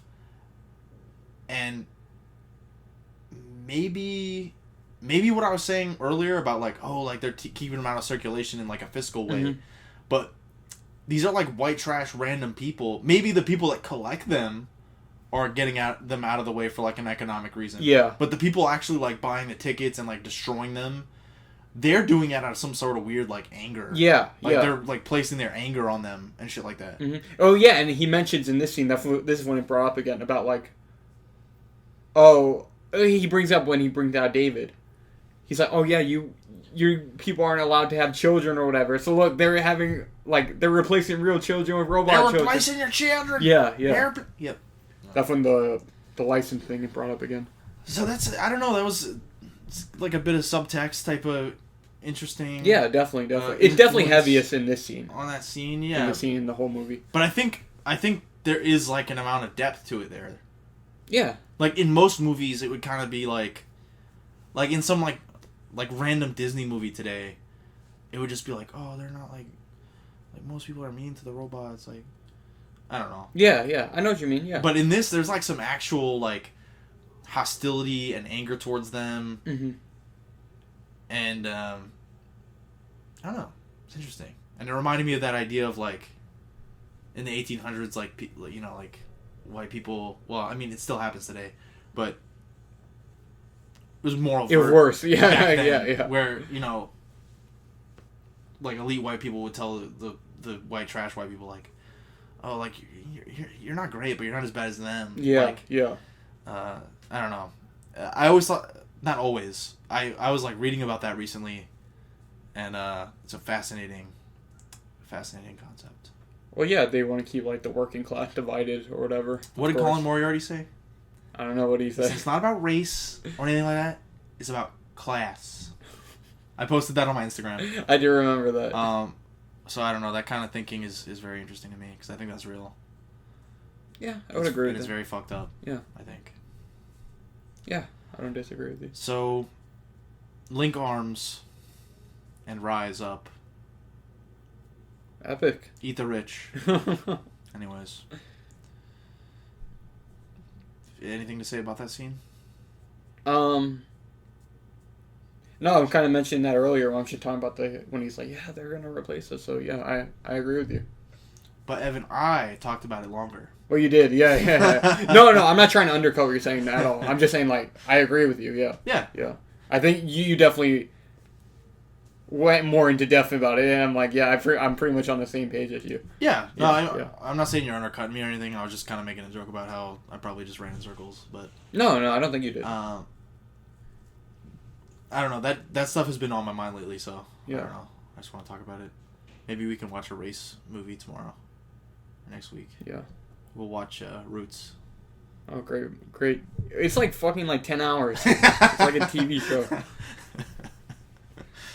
No, I'm just playing. Dude, can I mention something? Mm-hmm. Awesome. Mm-hmm. There's a Jonesy From Fortnite. from Fortnite. They just came out with a new Jonesy skin, right? And it's called Jonesy Unchained. What the fuck? And he's like in a prison outfit, and like he has like broken shackles. Oh, I thought you were gonna say it's like Django Unchained. Like it's gonna be. I mean, it's kind of. That's what I'm saying. Like, kinda. Like that's what it reminded me of. So I was like, is that like a Django reference? No, it's a Cody from Street Fighter reference. Yeah. No, but the skin is called Jonesy Unchained. No, I know. So it's like, who else is But the unchained? prison outfit. I don't know. Yeah. Cody from Street Fighter. Yeah.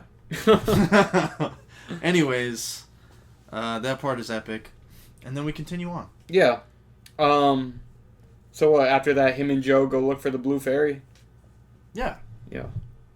I just want to mention. I think the pairing of David and Joe is interesting because they're two like robots that are like designed to love. Except it's different forms of love, obviously. Yeah, you're right. Yeah, Joe's is like, obviously, it's an adult physical form of love. And this is one thing where Doug Walker is a fucking idiot, right? Oh, yeah. So, and we all know this. Yeah. But, so me and Evan were watching the Doug Walker AI review, and there's one part where Doug Walker references like a lot of thematic questions and whatnot, and he puts them all on screen. It's a big long list of thematic questions, and he's like, they don't answer none of them. But the entire character of Joe is like an exploration of one of those questions, which is like, what's the difference between these two types of love? Yeah. And just the pairing of the two. Yeah. Which is like, that's a pretty big focus. Yeah. In that part of the movie, so I don't know. There's a lot of things that are explored and you're invited to question. Yeah. That I think, maybe the average libtard in 2001, they weren't willing to think about it, So. Facts. Yeah, it's facts. But yeah. Nerd facts. I'm not sure what to make of it, really, but still, it's like, that seems deliberate to me, right? Well, he says that one thing that we were talking about earlier, right? What's his name, Joe? Yeah. Oh, right. So he says to David, you were made for one thing. Mm-hmm. Yeah. We were talking about that whole, like, is it, like, selfish to buy this robot for this purpose? Mm-hmm. And, like, what is the difference between wanting a robot for sex and wanting it for love? And in the beginning of the movie, too, the executive guy's like, I'm not talking about that, like, one-sided love or some shit like that. He's like, I'm talking about real love or whatever. So, like, what's the difference, Yeah. And you watch the movie, Evan, and you think about it, and you say, That's what I believe. Yeah, they're both designed to fill different biological needs. Yeah. So yeah, that's interesting. Both associated with the word love. So very interesting. That's interesting. Yeah. Very interesting. Thank you, Steven. Thanks, Steven. This is our first Steven Spielberg movie? Yeah, I guess so. He produced Back to the Future. Or Robert. Wait, he did produce Roger Rabbit. But he did produce Back to the Future also. Goat. Yeah. But directed, yeah, this is our first Spielberg movie. Yeah. Will we ever do Indiana Jones? Those aren't if you Steven chose Spielberg, to. are they? They are. Are they? Yeah, of course he directed Indiana Jones. He directed all 4 of them. All 4? Yeah. George Lucas didn't direct the first one or something? No. Was he involved with those? Yeah. George Lucas is the producer on them, and Lucasfilm did But them. Stevie directed Spielberg directed them. Okay. Yeah. Thank you, Stevie. I love Stevie. We'll do Jurassic Park 1, probably, at some point. Yeah, probably. Probably. If we don't die first. Yeah. Of course, that's the problem. Minority Report would be fun. I've always wanted to watch that, but then every time I go to watch it, I'm like, I haven't seen it yet either, though. That'd be so. I've seen the parodies of it. Yeah. Yeah. Yeah, Civil War 2. That was a good parody of. Shut up. Report. Shut the fuck up. Evan with the deep comic book cuts. But anyways, let's keep on. Of course, the evil corporation Marvel, fucking Disney Marvel, would be on the side of, yeah, stopping the criminals before they do anything is good. Fucking. Well, that's what you said, right? That it's true. Yeah, they side with her, right? Yeah, Civil War 2, basically, in Civil War 1, it's, I guess you can interpret it either way, but I forget which one. I think they imply that Iron Man is right. Which is different because it's like government regulation, so it's like whatever. But in Civil War 2, they imply that Captain Marvel is right about using this mutant's powers to stop criminals before they do it. Yeah. And it's like she's the good guy and Iron Man's the bad guy. And she's like, You're shitting on my girl power. You can't do that. And he's like, oh, I'm sorry. Fucking terrible. I hate fucking comic books. Don't we all? But yeah, so I don't know. Where do you want to go with David and Joe? So then we keep on trucking. Oh, okay. They go to Well, David asks him. He's like, "Yeah, you know where I can find the blue fairy?" And Joe's like, "Well, I know where to find women." So he's like, "Blue fairy's a woman, right?" That reaction was pretty funny because it's like David don't know no better. Yeah, he don't know no better. He's gonna be like, oh, "Okay." You know, I know where to find women. He was like, "Man, they got bitches there." He was like, "Yep." So they go to Rouge City. Awesome. Yeah. Named after Rouge the Bat. Oh yeah. I Sonic think so. I'm pretty sure. Yeah. And there's a moment I actually do kind of like. We didn't mention this about the moon thing. So like weird. Yeah, it is weird. I don't know what to make of it, but there's like the ship that they're using to like catch robots or whatever. It's like a trick. It's like the moon, and then you find out it's a ship. Which it's like kind of like a hot air balloon, I guess. You know what I mean? I guess the idea is that it's like an optical illusion. Yeah. But it's why they chose the moon though, I'm not sure. I don't know if it means something. And why is it like a fucking hot air balloon? Yeah, like that's the least efficient form of air travel. Well, they caught them, so I guess they're slow or something. I don't know. But when they're first walking around, like David, Teddy, and Joe, they're walking. Then he sees the moon, which is like the actual moon. He's like scared. He's like, "No, I don't want to go. I don't want to go that way." So I don't know. I thought that was I don't want to call it cute. Yeah, I'm like, cute's probably not the right word. It's kind of disturbing, but it's like emotional. Yeah, I guess so. That's kind of childlike. That's kind of cute. Yeah. It's not like a real person, so it's like not real fear or something. But yeah, they go to Rouge City. And yeah, there's a bunch of it's like it's very it's Joel made Schumacher for fucking Batman. In like, my opinion, like the bridge going to town is like a giant chick's mouth open. Yeah, it's like this neon hellhole. Yeah. Very much Joel Schumacher Batman. Very much like a. I don't know, not Blade Runner. It's Vegas at like its grittiest and slimiest. Vegas in Looney Tunes Back in Action. Yeah. Oh yeah. Biff Tannen, Back to the Future 2. It's like that. Exactly. Yeah. And then Joe takes him to see Dr. No. Voiced by... Who's he voiced by, Dylan? The genie. Robin Williams. Yeah. Yeah. The genie. And Dr. No knows the answers to your questions. Yeah. Did you have anything to say about that scene? I remember you said there was something weird to you. Oh, well, I mean, it was... Okay, so this is like pre-Google by a few years or something. Because it's 2001. So this is like... It's like a sci-fi imagination of like a search engine. Yeah. And fairy tale-ish, kind of also. Kind of like a magic mirror or something. Kind of like a... Yeah, it's like seeking out like a fortune teller or something. Uh-huh. But it's like a search engine, and it's... You pick the category, and then you ask the question. Yeah. And, like, most of the categories are broad, except one of them is fairy tale. Mm-hmm. That's kind of weird. Which is like, what the fuck? Yeah. I think you could have fixed that by just calling it fiction. Yeah. Because it's like, I don't know. It's like all these very broad categories. I guess that's a bit on the nose.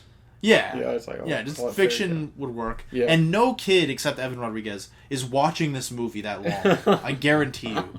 So you don't have to, like, dumb it down. Like, no kids are watching at that point. I liked it. Like I say, bar Evan Rodriguez. You know what's funny? It's like, just real quick, I was reading about like some of the background a little bit, and they were like, they decided against like making any like figures or anything for the movie because they didn't want to market it as like a family movie? Yeah, or as like a family movie. Okay, one, good idea. Two, no one would have bought those fucking toys anyway. Until like 20 years later when they're like priced up the ass and become a cult classic. I don't even think so. You know, I think you could score a David figure for like $50. I'm gonna say, well, there actually is. They made one piece of merch. What was it? They made a teddy. A teddy? Yeah, and it's worth like a few $100s now. Oh, yeah. There you go. But I don't think the David figure would be like $50. Yeah, who knows? Like at most. Because there's no like David's not gonna walk out in multiverses or something. It's WB. Yeah. Yeah, you never know. You never know. You never know. David for Fortnite. Yeah, they're gonna put Joe in it. Dude, Joe for Fortnite. That'd be awesome. With a teddy back bling. That would be badass. Would you cop? Of course. That'd be badass. That'd be badass. Holy shit. There you go, Fortnite. Dude, wait, okay. We've talked about Fortnite a few times on the podcast. Rate his chances versus Vincent Gallo and what's his name? Joe's chances? Yeah, Joe's chances. Okay. Opposed to Vincent Gallo and what's his name, the taxi driver guy? Travis Bickle. Yeah, rate them. I actually think Travis Bickle is the highest of those three. Likely? Yeah. And then it would be Joe, and then Vincent Gallo's on the bottom. Because it's like, they do... most people are going to be like, who the fuck? If they did Joe from AI, they're going to be like, well, who? The only thing that edges... that gives Travis the edge over Joe is that he's a prostitute. You think so? I think Travis, because he's like a classic film character. Yeah, that... Even though he's like he's like a bad guy. Yeah. And like Joe would fit well. Because he would fit in that Fortnite style, like a robot. Because he has that, like, weird Max Headroom thing going on. Yeah. And, that is true. His costume would look good in Fortnite. Yeah. It would translate really well. His full title would be, like... His full name is, like, Gigolo Joe. You can't do that. Yeah, you have a point. And then Vincent Gallo's himself, so... Yeah. He's not getting nothing. Yeah, he's not even allowed to be in movies anymore. You think he'll be in Fortnite? No, he can't. He could barely post that picture of him with Johnny Depp. He had to fight to do that. Yeah, he did. He had to fight to do that. But what were you saying though about like the fairy tale? Oh well, yeah, you bring something up. It's like they should just call it fiction. Yeah, like this. It was just a cool kind of. It was also cool to see like this stupid like '90s version of a search engine. Mm-hmm. Yeah, like, what a search engine would look like in 50 years or something. Doug did say something funny when he said he looks like Dr. Wily. He does. He does look like Dr. Wily or Dr. Poopy Butthole from Captain Underpants. He does look like him. What's his name? Dr. Toilet or something? I can't remember right now. You but know I who know I'm talking exactly what you're about. talking about. Yeah. It's like the first villain that was in Captain Underpants. Yeah. Dr. Poopy Pants. Yeah, Dr. There Poopy you go. Pants. Nailed it. Dr. Poopy. But it's cool to see sci-fi movies from like old sci-fi movies that tackle concepts that are real now. Yeah. It's very cool.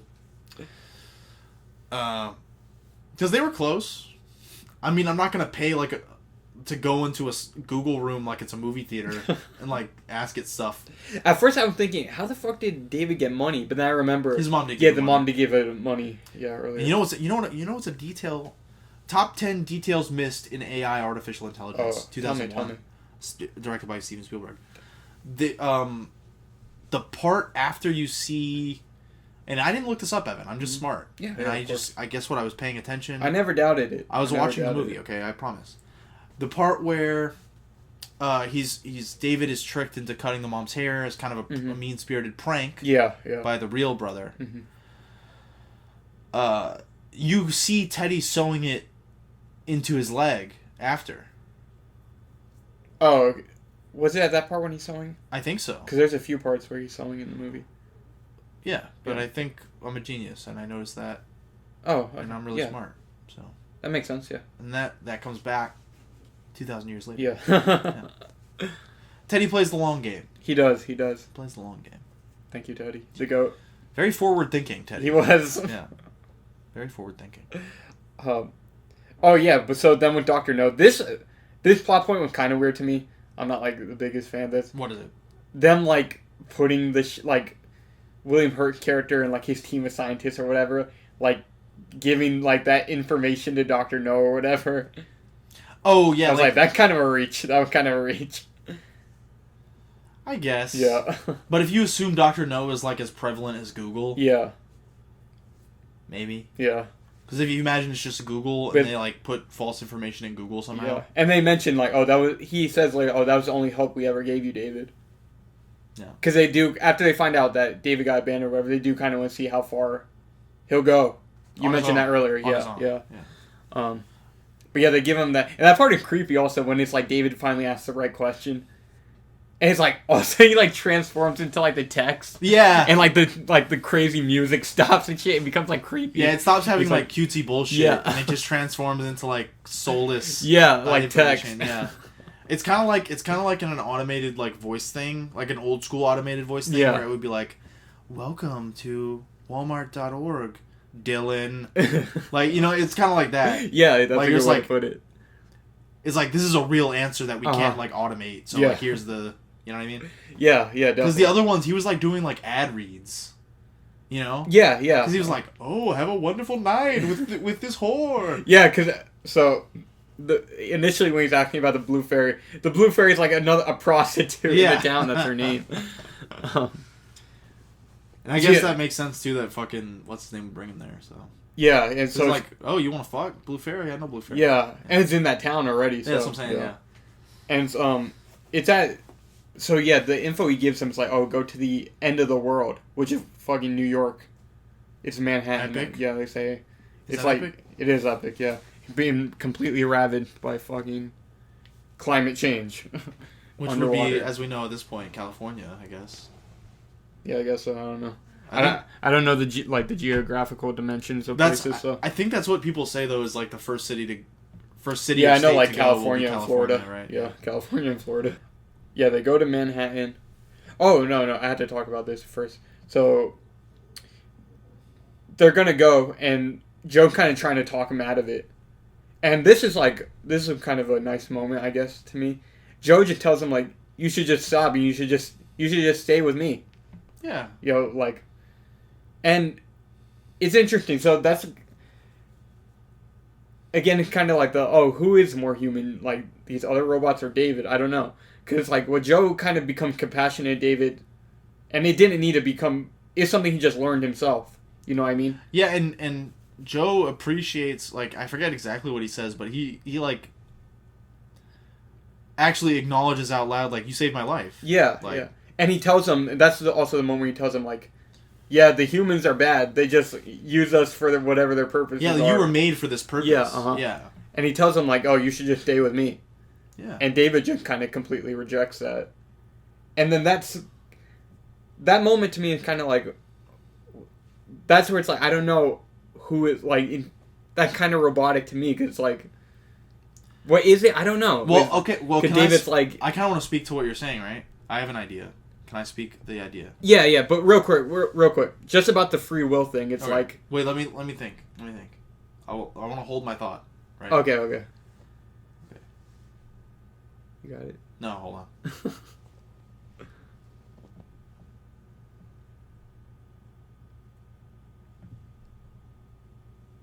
Got it. I wanted to phrase it in an actual sentence before I moved on. I get what you mean, yeah. Just about the free will thing, it's like...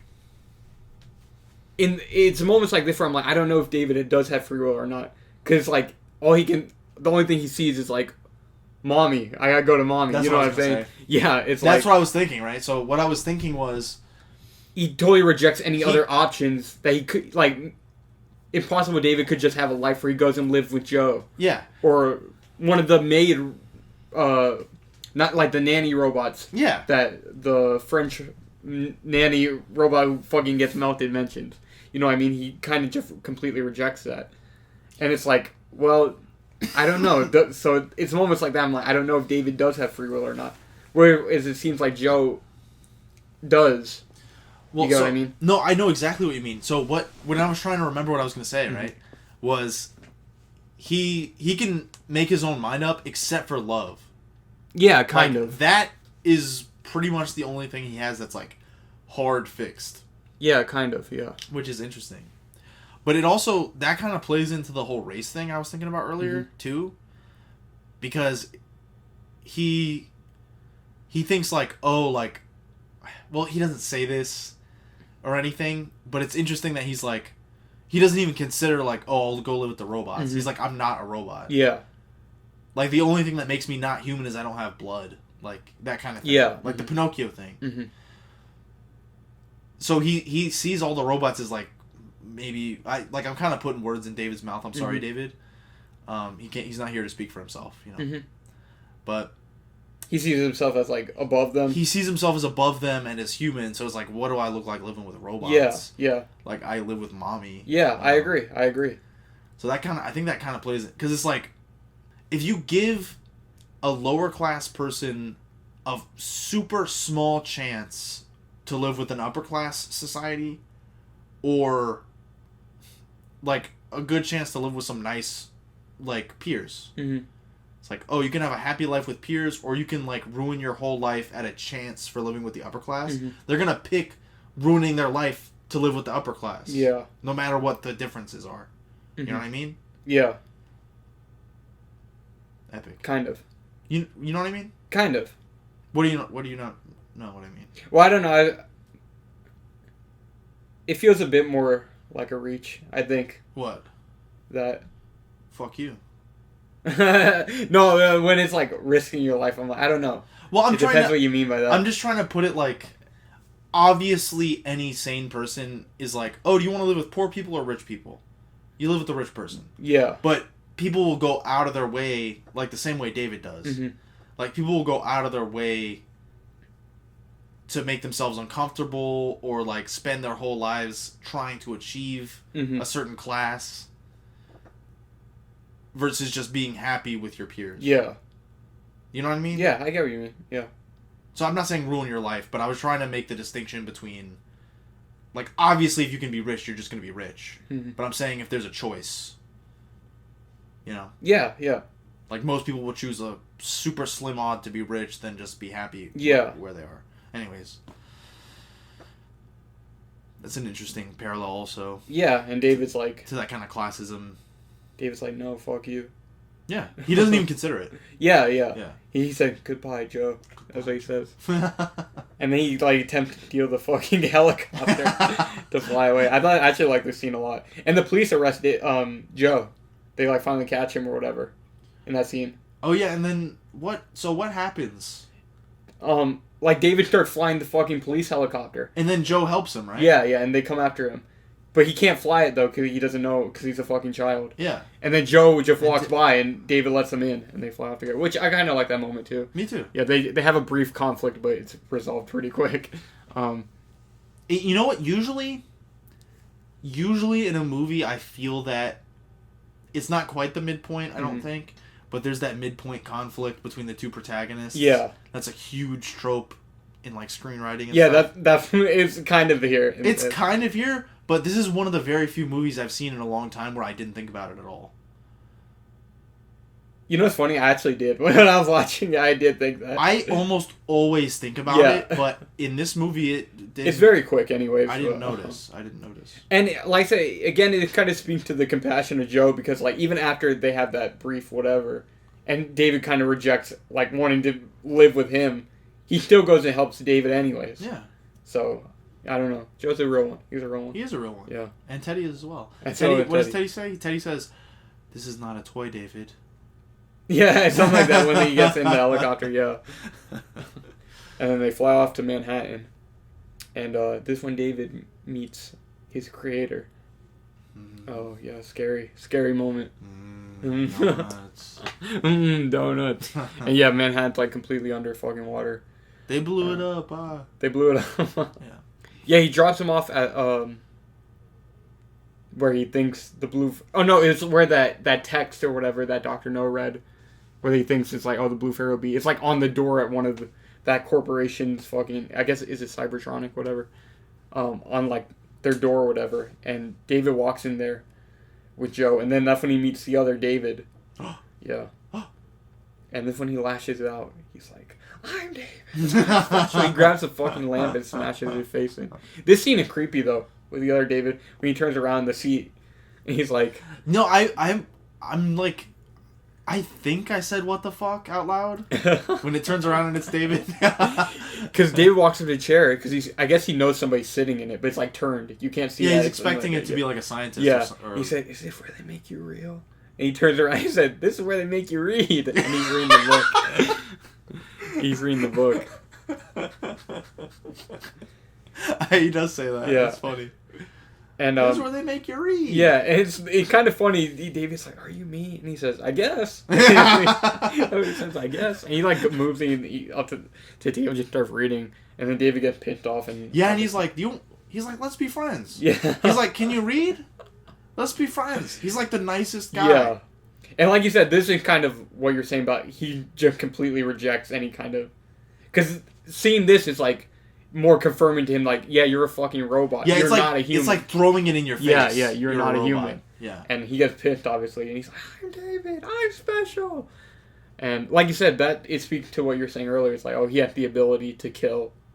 Yeah. Yeah, like, do other robots have that? I don't know. I don't think so. And there's also that classic kind of science fiction, what is it called? Like Asimov's rule of robotics or whatever the fuck. I have no fucking It's kind of idea. like a staple of science fiction with robots in it and artificial intelligence. It's basically like a robot can't... I forget exactly what they are, but it's basically like a robot can't hurt itself, hurt other people, or something. Oh, I don't know. It's like the three... I haven't heard of that. Laws of robotics. But I'll take your word for it. Wait, but, can I look it up? Yeah, sure. But I was going to say, there's also this a bit mirrored a bit also with Gigolo Joe and the Gigolo Jane, because we see they're cordial towards each other. Yeah, they're coworkers. Yeah, whereas David with the other David. Oh, he kills him. Yeah, exactly. It's kind of a similar concept. He kills him for doing nothing. Yeah, and yeah, that's interesting to me because I didn't even think about that at all. Because I thought it was just like, oh, it's a funny scene. There's a female version of him, but it kind of directly mirrors what happens in this scene. Yeah, because it's like, it's literally like girl him. Yeah, so it's like, it's kind of like, and they have the same name. Yeah, like Jane Joe. Gigolo Jane, Gigolo Joe. They should call him Jack and Jill. Yeah, the fairy tale thing. Yeah, why didn't they miss their chance? They should have let Dylan be the script doctor on this movie when I was 1 year old. That would have been a good idea. Yeah. But anyways, yeah. So actually, I'm 24. I would have been like 3 or 4 or something. So if I met you on Tinder and you just thought I admitted I was 20, I'm 24. Okay.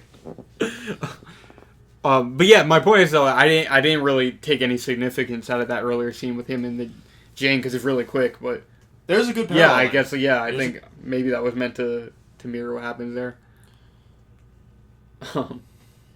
And again, and then with that, it's like, oh, then maybe David is more human than Joe because he rejects. Yeah, because I feel like any other human, if you saw another fucking version, you would flip the fuck out too. You know what I mean? Yeah. Like if you walked into your room and you saw, I'm Dylan. You know what I mean? you would fucking lose your mind. And that's also kind of what makes me think that David is like not as real as him, because he's like, hey, yeah, what's up? Yeah, but also he hasn't had that. Well, he's newer, I'm guessing. Well, I don't really know, and he also hasn't had the programming or the imprint. Yeah, put into him yet. Evan, very quickly, extremely quickly. Okay. Isaac Asimov's 3 rules of robotics, and I'm sure this could or may be relevant to the rest of our discussion. Maybe. Okay. And Evan, do you know who wrote? You know what he wrote? No. Isaac Asimov. You know what he wrote? I, Robot. The original. The script on the Will Smith film. The original script. Yeah. No, but it's the Yeah, I know. I am joking. So yeah, he's like one of the most famous science fiction writers. Did I know his name? No. Me either. But did I know his laws? Also no. I had to Google them. But here they are. The first law, Evan, is a robot may not injure a human being or through inaction allow a human being to come to harm. Okay. The second law is a robot must obey the orders given it. What? Huh? A robot must obey the orders given it by human beings. Is there really Is there really a typo on the 3 laws of robotics Wikipedia? God damn. Someone fix that. A robot must obey the orders given to it. There's no to there. To it by human beings, except where such orders would conflict with the first law. Oh, okay. Okay. And the third law, which is the final law, Evan. Okay, we're almost done. You understand? Oh, yes, of course. We're almost done. A robot must protect its own existence as long as such protection does not conflict with the first or second law. That makes sense. Yeah. So I was kind of vaguely getting at that earlier, but I couldn't remember exactly. I watched like a Wisecrack video about this like 4 years ago. Yeah, it feels like the robots in this world besides David do kind of... It seems like they kind of live by that. That's kind of what I was saying. Yeah. Which also made me feel like he was more human than them. Yeah. Because they seemed very much like they kind of... Yeah, it kind of goes back and forth a bit. Yeah. It's like... Which I think is intentional. Yeah, I agree. And it's very good. I agree. And it makes for a great discussion. It does. I mean, it's already longer than the movie, so fuck it. Not quite. No, it is. The movie's 2:45. No. With the credits? Not 2:45. With the 2:25. Maybe 2:35. 2:25. With the credits? 2:25. With the credits? Yeah. 2:25. With the credits? Yes. I believe you. Anywho. I'm pretty certain. Anywho. Yeah, but what were we saying? He destroys. Joe? Oh, he destroys fucking David, the other David. Oh, he destroys the other David. Yeah. After they get to the building. Yes. And so he rejects. Joe's reaction in this scene kind of interesting me. He just runs out. Because we don't see him again until he's in the helicopter, watching when David tries to commit suicide. He runs out while David's slamming the fucking... Yeah. And I wasn't entirely sure why. But I was like, because you see a second later, though, William Hurt walks out. And I didn't know if maybe he saw him and got, like, scared. You know what I mean? Because, like, oh, am I going to be, like, detained or whatever? But I don't know. What if he was rejecting David's violent choice? Maybe. Yeah, I really wasn't sure why he reacts like that. He's just holding Teddy and just runs out when that happens. Interesting. Yeah, I don't know. Well, I think it must be, no matter what the rules are in the world, it seems that, like, a robot committing violence is, like, unheard of. Yeah, so maybe... No matter what the actual rules are in the world. Yeah. So he was probably just like, fuck no. Yeah, like, yeah. I know what you mean. He's like, what the fuck? He just runs out, yeah. And then that's when William Hurt walks out and he's like, yeah, what you were mentioning earlier. Basically, like, David, we wanted to see how far you would go, and it's crazy. You went this far. And, you're crazy. And when he mentions he had the faith thing. Yeah. And there's a kind of a heartbreaking moment there, though, because David's like, So, like, I'm not one of a kind. And he's like, no, you're first of a kind. He says that to him. It's like, oh, damn. Yeah, you're going to be a great new product. Yeah. It's like, oh, shit. And then that's also when you see the pictures of his son. You see, like, oh, it's all David. Yeah. So they're modeled after his son. And there's a very creepy scene after that. He walks into, like, the room where they're, like, designing them or whatever. And you see, like, a million of them. And some of them are, like, hanging and shit. Yeah. You know what I mean? It's like they're hanged on meat hooks. Yeah. Yeah, they're all hanged up on an assembly line and shit. And I guess that kind of, like, animal imagery, maybe. Yeah, a little bit. And then some of them are, like, in boxes. And you see one of the boxes start shaking. That reminds me of Toy Story. Yeah. That reminds me of, can I speak to a experience I had? Mm-hmm. It was very scary. Oh, tell me. Okay. Well, you know, this is a great fear I have, which it's not a great idea to tell people your fears on the internet in a public forum, but it's okay. So one of the things I'm scared of most is animatronics, right? I didn't know that. We've talked about it for sure. Or I didn't know if one of your greatest fears. Maybe my top one. Damn, this man can't play FNAF for real. There's a reason you don't see Five Nights at Freddy's be really fun, but I can't do it. But yeah, so I was at Six Flags when I was like 6 or something, and we went to like Looney Tunes Land, and I was like, "Yay, Looney Tunes Land!" Because I was like, they were like, "Dylan, you go on the roller coasters?" I was like, "No." And they're like, "Go on the haunted house ride," and I was like, "No." Those have animatronics. And I was like, "Go to Looney Tunes Land." And so I go to Looney Tunes Land, right? And there's a big box, a big, huge, like cartoon themed like box. Okay.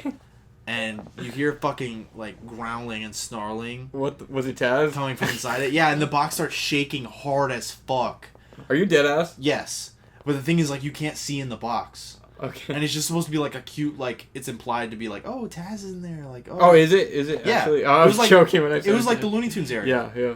There's a Looney Tunes area, and I was like, that is the scariest fucking thing I've ever seen, and that was one of the first times I remember being scared of an animatronic too. Which I guess, I don't know if it was technically an animatronic. It was probably just technically like a box on a hydraulic. Well, now I can see why this movie is very disturbing to you. Not. It wasn't really that. Oh, I was like, they really, kind of go hand in hand with animatronics a bit. You know what I mean? What's really disturbing to me is the philosophy of this movie, like the you know, the implications and like the ending, which we'll get into soon. Very soon. But yeah, animatronics scare the shit out of me. They are a bit scary. Well, I told you too about the dinosaur. What, you went to the Jurassic Park ride? No, I went to FAL Schwartz when I was like also like young. What the fuck is FLA Schwartz? What is that? It's like KB Toys or Toys R Us, but FL Schwartz is like the huge one in New York. Oh, okay. Like in Times Square. It's in Home Alone. Shit about that. You know in Home Alone when he goes to the toy store and it's like a huge toy store? FL Schwartz. Anyways, it's like a giant fucking... In part 2? Yeah. Oh, yeah, Lost in New York? Yeah. I don't remember. Oh. Well, anyways, it's a giant, expensive, fancy toy store, and I remember I was really young and... Is that the toy store in Big? Yes. Is it? Actually? I'm like 99% sure it's also the one in Big, yeah. Okay. Yeah, because if it's like a New York movie and they go to a big fancy toy, it's fucking FL Schwartz. Okay. Yeah. But anyways, the point is, real quick, the other like early animatronic experience I have is like, there was a giant hyper-realistic, like creepypasta hyper-realistic dinosaur. It was like full scale. I'm not kidding, T-Rex. Yeah, like at Universal Studios, the Jurassic Park ride, they got like the big T-Rex. Yeah. And it moves around. And it like opens its mouth and it was like, oh. Yeah, they got that at Universal Studio for real. Like, maybe it's just because I was a little kid, but I was like, that is way too close. That's scary. Like, they allow you to be way too close to this, and it leans way too low. It was probably just because I was a kid. It was probably very safe, but horrifying. Yeah, you for real probably would have been scared of the Jurassic Park ride. Because there's a part, it's like a water ride. Yeah. And there's a part where it's like... Water scares me too. Well, water is scary, yeah. We both had drowning experiences, we so don't need to yeah, talk that's bad. But there's a part where you're going down, like pretty fast down, like, I don't know what to call it, but... Like a log flume? Or whatever? I guess, I don't know. Call it? Is it like a log ride? No, it's not a log ride, you're like in the boat. It's kind of like... But it's like a water ride. The boats are like, what were we talking about? The Explorers. The Jeeps? Yeah. Okay. And it's like the T-Rex is at like the mouth of where you're going, and it's his mouth. It's like you're like. It's like, oh, he's about to fucking chomp you, but you just barely miss him and slide in. But that's scary. You know what I mean? Yeah, I wouldn't ride that. You couldn't pay me to ride that. It'd have to be like quadruple digits for me to ride that. Well, I liked it as a kid, but no, I'm saying if you had that fear, probably quite scary. See, Evan, you were a little daredevil. I mean, there's a lot of kids. That's the scariest part. There's a lot of kids riding that. Nah.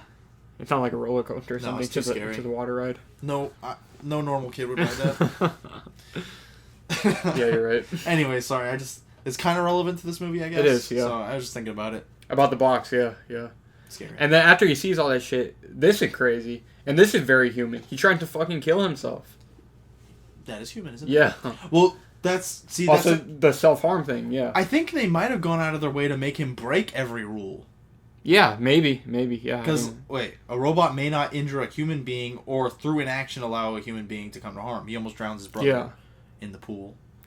A robot must obey the orders given to it by human beings, except where such orders would conflict with the first law. I don't know if that happens. Anyways, he breaks the fucking rules. Yeah. But yeah, he tries to kill himself. He's badass. He jumped down, yeah. And I like what did Danny DeVito say? I don't know. What did Suicide is badass. Did he say that? Yeah. When It's Always Sunny? Yeah. Oh. Batman Returns. Oh, and Batman Returns. No, Max Shrek said that. Yeah, he jumps off, and then I like this shot. You see Jove watching him from like the helicopter or whatever, and it looks like a tear. It looks like a tear falling down his face. Yeah, David's fucking body. And he goes in the water, and then this part's a bit magical, I guess. The fish like guide David. Oh yeah, they like. Yeah, they like guide Legend David. of Zelda him back up or something. No, they take him to the amusement park that's been like drowned in the water. I don't know if it's like Coney Island or some shit, but I don't know. It is. Is that it? It says Coney Island. Oh, does it? Yeah, okay. It does. And they take him like to the fairy tale like part of the theme park, and he sees the blue fairy statue. Yeah, and then Joe comes in and rescues him, and he's like, "Joe, I saw her. Is she for real? That part is fucked. Yeah, it is. And then the keeps going, of course. And this whole part is so fucked. Yeah, it is, because then all of a sudden like the police or whoever it is looking for the robots come, and they suck up Joe. They suck him up. Yeah. And Joe like presses submerge on the helicopter thing or whatever, so he just to save David. It's like his last act of kindness, I guess. And Joe gets sucked up, and we never see what happened to him, but it's safe to assume he probably died. Yeah, Joe probably got exploded. Yeah, they did whatever. And his last words are, "I am, I was." What does that mean? I don't know. I guess he's saying... Is he saying like I'm human? I don't know. I'm real? I'm not sure. Yeah, I think it was... Yeah, something like that. I guess so. It's kind of like... It's similar to Blade Runner. It's similar to... To Roy Batty. Because like the last thing Roy Batty does is save Deckard. And then he has a speech. It's like, his last act is like proving that he is also like... He's real. Like he's human. You know what I mean? I'm as real as you are. Yeah, exactly. Kind of thing. And then that's kind of what happens with Joe. Yeah. I think. I would agree with that. Yeah. Because the last thing he does is save David's life and send him to the Blue Fairy. Evan, if I may, that's a good read of the situation. I think that's a good read going on there. Yeah. Yeah, I think so. I mean, he says like some Socrates shit. Yeah. So it's kind of like... Yeah. Yeah. I am, I was. I am, I was. And I was, I'm guessing, so yeah, it's like... That's pretty much confirming he dies. Yeah. And then they go up to the Blue Fairy thing. And I forgot what happened. They like hit the Ferris wheel or whatever. When he's driving like the... Yeah, it basically like... It crashes and like caves them in and he just sits there. Yeah. Him and Teddy. And Teddy says, "We are in a cage." Yeah. They're stuck there. And then he just stares at the Blue Fairy thing. Evan. Mm-hmm. In AI 2, you should be Teddy. Yeah, yeah. When they make part 2, we've been waiting on it. Every time you do Teddy, it sounds so legit. So yeah, they'll hire me. Don't worry. They will. I'll make a when part two coming. Spielberg been in the lab cooking up. He can't resist. He's been in the lab cooking up for the last 20 years. He can't resist it. Yeah, they get stuck, and then it's kind of disturbing. He's just sitting there praying to the blue fairy. He's like, make me a real boy, make me a real boy. He keeps saying it. And here's what I'm going to mention earlier at the very beginning of this episode, like 2 hours earlier or whatever the fuck, when I'm going to say people had this misconception about the ending. And I don't really know where it came from or where it started. But a lot of people thought that this is where Kubrick was going to end the movie, with him stuck, just praying to the blue fairy to make him real. And that's where the movie would end. Can I give some insight? Yeah, sure. Into that. Mm-hmm. When I was watching the movie, I was like, oh shit, is it over? Oh, you did think it was going to end there. Yeah, and then it wasn't over. Yeah. So... maybe that's why people thought that. I feel like it might just be a sense of timing. Yeah. And also, obviously, like 2 hours is like the standard length of a movie, so it was like a little over 2 hours, and like it was seeming to draw a conclusion. So people were like, and also the darker ending. And also, it would be construed as darker. But yeah. I don't agree. I don't think that's... Yeah. Well, I don't know if well, they're both... I don't think this ending is happy. Let's say that. I don't think what continues to happen is any less dark. Yeah, okay. We should put it like that. Yeah. Completely agree with you, yeah. But it's kind of played up to be, in a fairy tale kind of way. You know what I mean? There's a bit, mood of it. There's a bit more of something other going on. Yeah, because if you end it like there, it's kind of like, remember we were talking about earlier, like it's like one of those 70s kind of like dark sci-fi. Mm-hmm. Definitely the stereotypical like downer 70s sci-fi ending would be to cut it off there. Yeah. But yeah, I don't think what happens after is any less dark. Yeah, basically that's what I'm getting at. I agree. But yeah, so people thought that's where the movie would end. And then Spielberg, at the time, I think a lot of people kind of misconstrued what was going on in the actual ending. And that's where a lot of the division came from. It's like people are like, oh, Spielberg ruined the ending of the movie. Like, why did he give it this happy ending? Like we were saying, it's not really a happy ending. But I think at the time it was pretty misunderstood what was happening. Not even a slightly happy ending. Yeah. So I guess we can finally talk about the ending now. So after they're stuck, you see they're stuck for 2,000 years. He prays for 2,000 years. And they say in the narration, at some point he just stopped moving or saying anything. And the Ice Age happens again. But he keeps watching. Yeah. The Ice Age happens. Which is fucking insane. It is insane. And then we cut to the future, and now there's like futuristic mecha, or like Dylan was saying, humans are completely extinct. Yeah. And there are entities who may or may not be aliens. We don't even have to talk about that. Yeah. There are entities excavating the earth. Yeah. In an archaeological type way. I like their ship. It's like a block. Yeah. They look cool. Yeah, I like their little blocks. It's unworldly. Yeah. And I like how there's like, they're literally like excavating. Yeah. Like the buildings are like half covered in like equipment, and they're like clearly like the Chrysler building. They're trying to like preserve the Chrysler building. Yeah. And like shit like that. It's fucking really cool. It is. The effects on this part, you don't like the effects on the... Well, I don't like how they look. You don't like not necessarily the CGI or anything, just that design. You don't like the design. Yeah. I think some of the Apocalypse New York visuals don't hold up so well. But it's still really cool visuals. Yeah. Whether you think the effects hold up or not, they're good visuals. I think they look fine, but... Like, I get what you're getting at. I don't like I said, I don't think the effects hold up super well, but the visuals of, like, the excavated New York on, like, a grand scale is fucking insane. I agree. And I've never really seen that in a movie before. Yeah. Like, alien... Like, that's something that you talk about with your friends when you're high, like... Or, like, not even that. Like, that's something people, like, copy and paste to make viral tweets on Twitter. Like, what if this was the only thing the aliens find in 2022? The robot boy. Yeah, like... Yeah, what if all they find is this fucking Blink-182 CD? Wouldn't that be fucking funny? That would be funny, though. Like, that's something people joke about, but I've never seen that interpreted in a movie. Yeah. And it's really cool. Really fucking cool. And they say that. They're like, oh, this, like, are, like... Is it... I don't know if it's, like, the only connection they found to humanity, or, like, the strongest connection they found to, like, humanity. I think what they say is, like... Basically, they're saying this is the first... What's the word? Like... first-hand account? I guess something. Yeah, because he's like, oh, the only robot we found who's had like actual experience with humans. Yeah. And it's like, I don't know if all the other robots are dead or what. I don't know.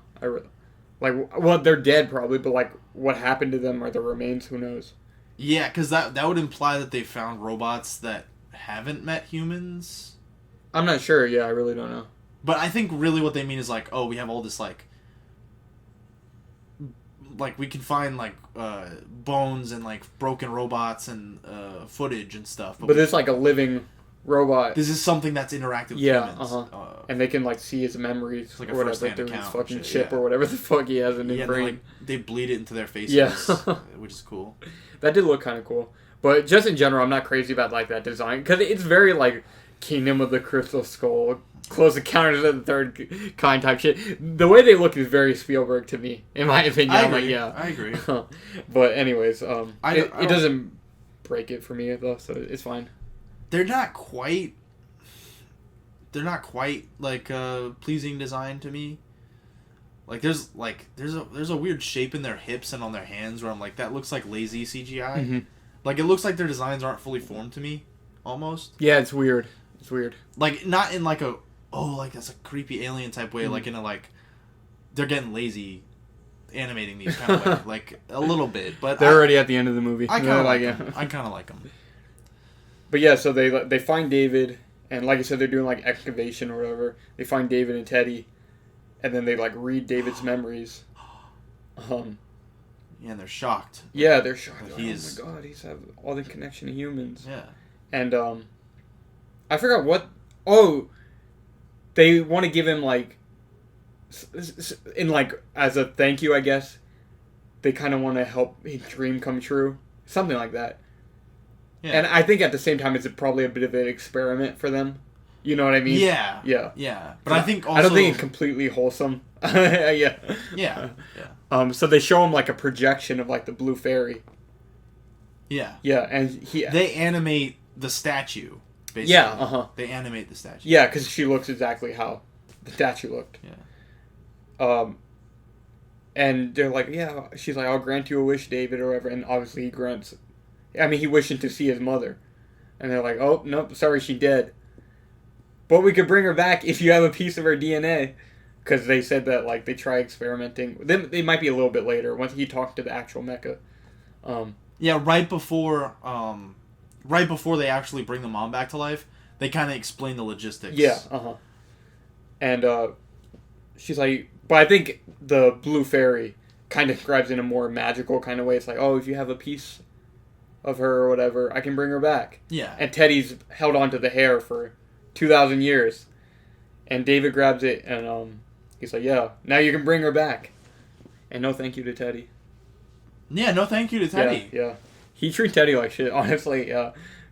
Yeah, it's like I was saying. Like I said, check out that video essay I sent you about I was mentioning about Teddy. I'll send it to you later. Please do. I want to check that out. You want to watch it after we record? Yeah, sure. That'd be badass. I'm interested to see that. And the way he asks for to bring her back, he's like, can't you? He's like, have it. You can bring her back, can't you? Is the way Martin talks to him earlier in the movie. He's like, you promised, didn't you? Oh. To go and cut the hair or whatever. Yeah. Yeah. So, I don't know. Interesting. Yeah. So, and then, like you said, after he talked to actual one of the mechas or whatever, and they explained the logistics, and they're like, well, she can only be alive for a day. And David, aliens. Yeah, and David's like, what if that day lasts forever or whatever? And he doesn't give a shit. He's just like, he'll do anything just to see her. I love that whole part. Yeah, me too. Do you mind if I talk about it a little bit? Yeah.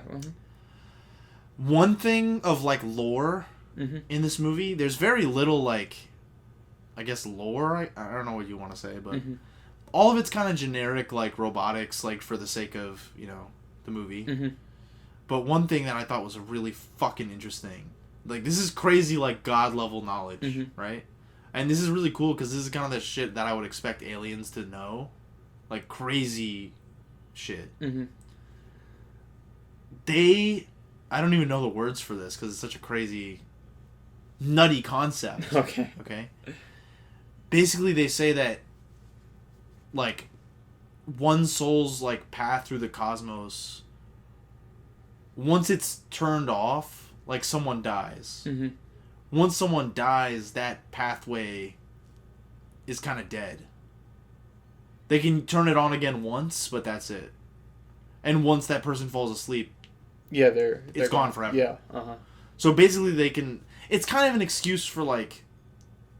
It'd be weird if they just were happy together forever, I guess. Mm-hmm. The fact that it's one day kind of makes the whole thing more concise. And it kind of also, like, contrasts that 2,000 years. It's like, oh, we did that all for one day. Yeah. But I guess it's just interesting to me because if that's real, then I would be like, holy shit. Like, if an alien actually told you that, right? Yeah, yeah. I just like that lore. I like that lore. Well, that would make, like, if that was real and an alien told me that, and, like, proved it, I guess, like, that would mean God is real. Like, there's no way. Right? I guess. I don't know. Like, if that's true... It's something I have to think about more. Well, maybe not God is real, but if that's real, then there's, like, a such thing as, like, a soul or an afterlife or something. That would prove it. I guess. If what they're saying is true. One pathway through the cosmos. Oh, I can't remember exactly what they're saying. Do you want to listen to it? If you want. Well, it's interesting to talk about. Yeah. I don't know if you want to talk about it. It's not something that, like, completely stuck out to me. That stuck out to me hard. Yeah. That was really interesting to me. AI ending. On YouTube.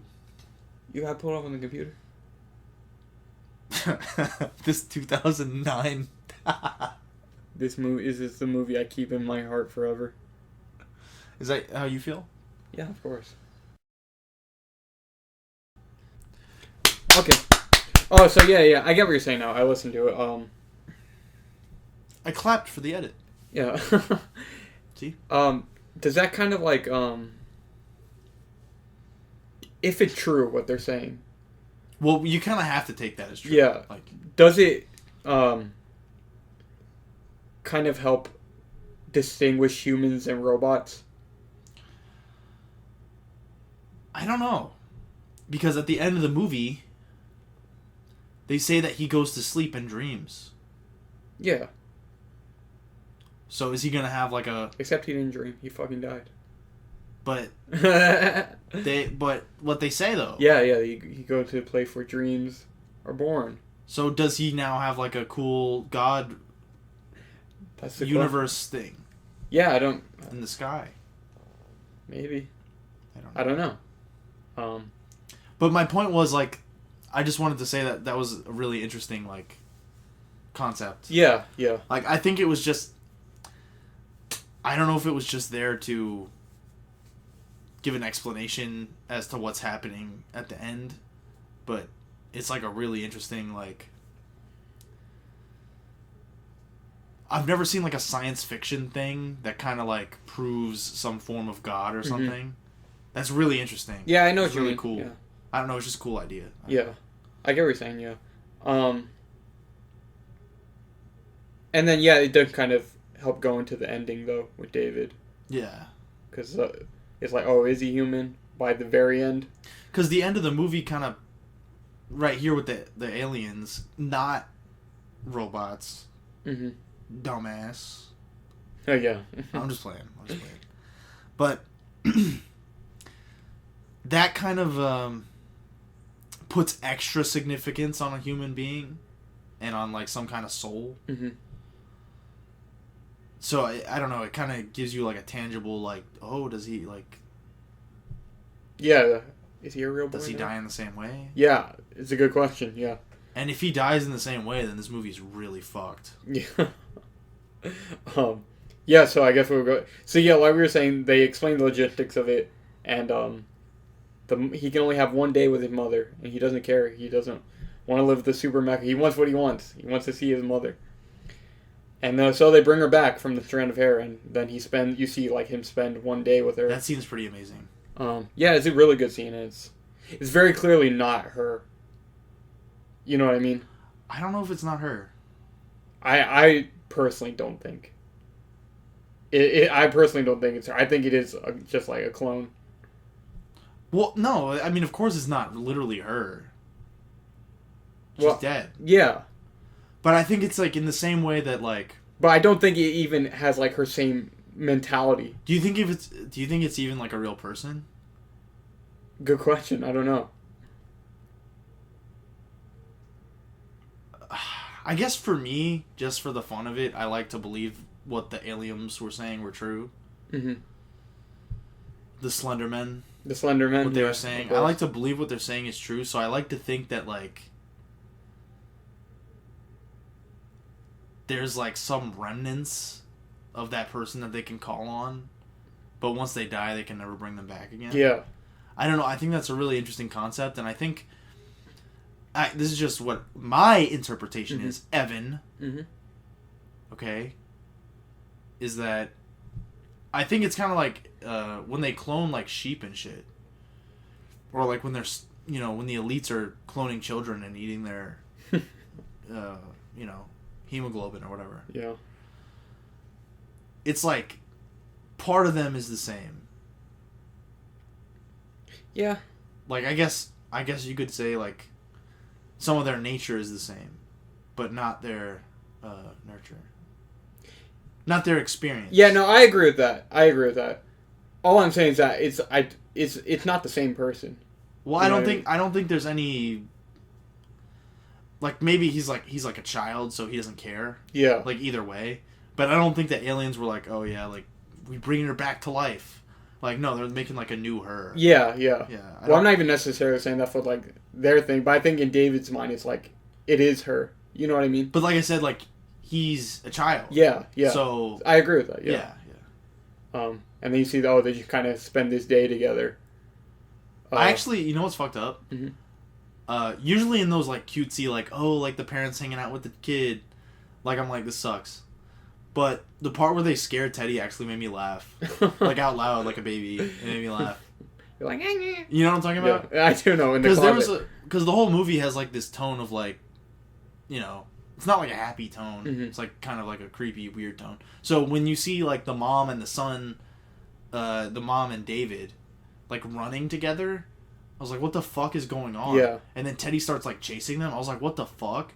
And then it turns out like they were just like gonna scare Teddy. Yeah. It's a nice scene. It's kind of disturbing, but it's nice. Very disturbing. Yeah. They're just spending a day together. And like the narrator says, no Henry, no Martin, only David. Yeah, he finally got what he wanted. He got her all to himself. For one day. Yeah. And for one beautiful, beautiful day. Yeah, and I like, there's a scene where he's painting. He's telling her what happened. Yeah. Yeah. And it's like, this scene played out to be very happy, but you see her face is kind of like, what the fuck? She's disturbed. Yeah, you notice that? When he's showing her. Yeah. But it's like, the tone going for it's like, it's like, yeah, it's like cute, you know what I mean? The but narration it's not, and the visuals. And the music and everything. Yeah, they contrast to her actual reaction. Yeah. Like, in any other, like, kids movie, this would be like C-3PO in Return of the Jedi being like, and then Darth Vader came, and like, blah, blah, blah. And it's like, like it's a cute recap of the story at the end of the movie for a character that wasn't there. Or something. Yeah. But it wasn't that. She was she was like disturbed. Yeah, so that's a good moment. Very good. And they spend their day together, and then it's the end of the day. She's getting tired. Oh no, it's the end of her time. But she finally tells David what he'd been waiting for. She said, "David, I love you. I've always loved you." And it's a sad moment. Yeah, it's a sad moment. He cries. And the narration says it's the moment he's finally been waiting for. So that's the one part where... So you know how you were like, is like the mom there? That's not really her, blah, blah, blah. That's the one part where I was like, did they influence this? Yeah, that's what I mean. Yeah. That's the part that makes me think, like, maybe some of this is, like, unnatural. Yeah, saying, I've always loved you. And obviously, like, bringing someone back to life is, like, unnatural or, like, whatever. Mm-hmm. But my point is, like, even in this, like, sci-fi setting, whatever, let's say you can bring someone back to life, blah, blah, blah. Like, there's no way you could have it be that perfect. Like, that's the one thing that hints that it's, like, orchestrated. Yeah, I don't know. But still, nonetheless, it's kind of I don't know if I call it sweet, but it's sad. Bittersweet. Yeah, and David cries. They say bittersweet, don't they? Yeah. And they lay in bed together, and she passes away. And Teddy comes and climbs in the bed. Well, yeah, and then the narration's like, and David goes to sleep and dreams for the first time, and he goes to that place where dreams are born, and just be assumed that David fucking died, basically. Well, I think probably fucking... Do you think he died or went to sleep, or do you think he just laid there until, like, an asteroid hit the planet or something? No, I do think he died. And I think the point of it is so much to be like, oh, that's the moment he became a real boy. Yeah. Because he died kind of like a human, I guess. Like, died of a broken heart kind of thing? Not even necessarily because he was happy, but it's like, he finally, like, in a very human way, finally kind of got, like, his life's, like, purpose in life. You know what I mean? Yeah. He finally met that purpose. I think in the sense of a story, that's a human thing. Mm-hmm. But in reality, that's like a robot thing. Maybe, yeah. Like turning off, because like the guy said at the beginning of the movie, and I'm kind of playing devil's advocate, because I don't know if this isn't necessarily how I interpreted it when I first watched it, but I was just thinking, like at the beginning of the movie, and we were talking about how his purpose is to love the mom. Yeah. And he definitely, in life, was not allowed to do that. Yeah. And then he waited 2,000 years to kind of complete that goal. Mm-hmm. And then maybe after he was allowed to kind of actually see that through in like a real, more fulfilling way. Yeah. Even if it was through the guise of like the aliens or whatever, but after he was able to fulfill his literal like creation purpose, then he like allowed himself to die. Yeah. And I was thinking about this at the very beginning of the movie while I was watching it as well. When she was talking about, when he asked, how long will you live? And I was thinking about, like, if I had a robot son, like, what the fuck would I say to that? And I was thinking I would be like, if I had a robot son that could not get older, and he asked me, when will you die? I would be like, you'll die when I die. Yes, you should have said that. I think that's what I'm serious. No. I'm not saying you're not serious. I'm serious, because I would be like, I don't want him to, like, kill me or himself. Yeah. So I'll just let him be like... And then when I'm dead, it's out of my hands. Yeah. So I'll just be like, when I die, you will die too. So I'll live as long as you do. Yeah. I would say that. Shit. I would say that. So, at the end of the movie here, with the... That kind of happens. Yeah. Mm-hmm.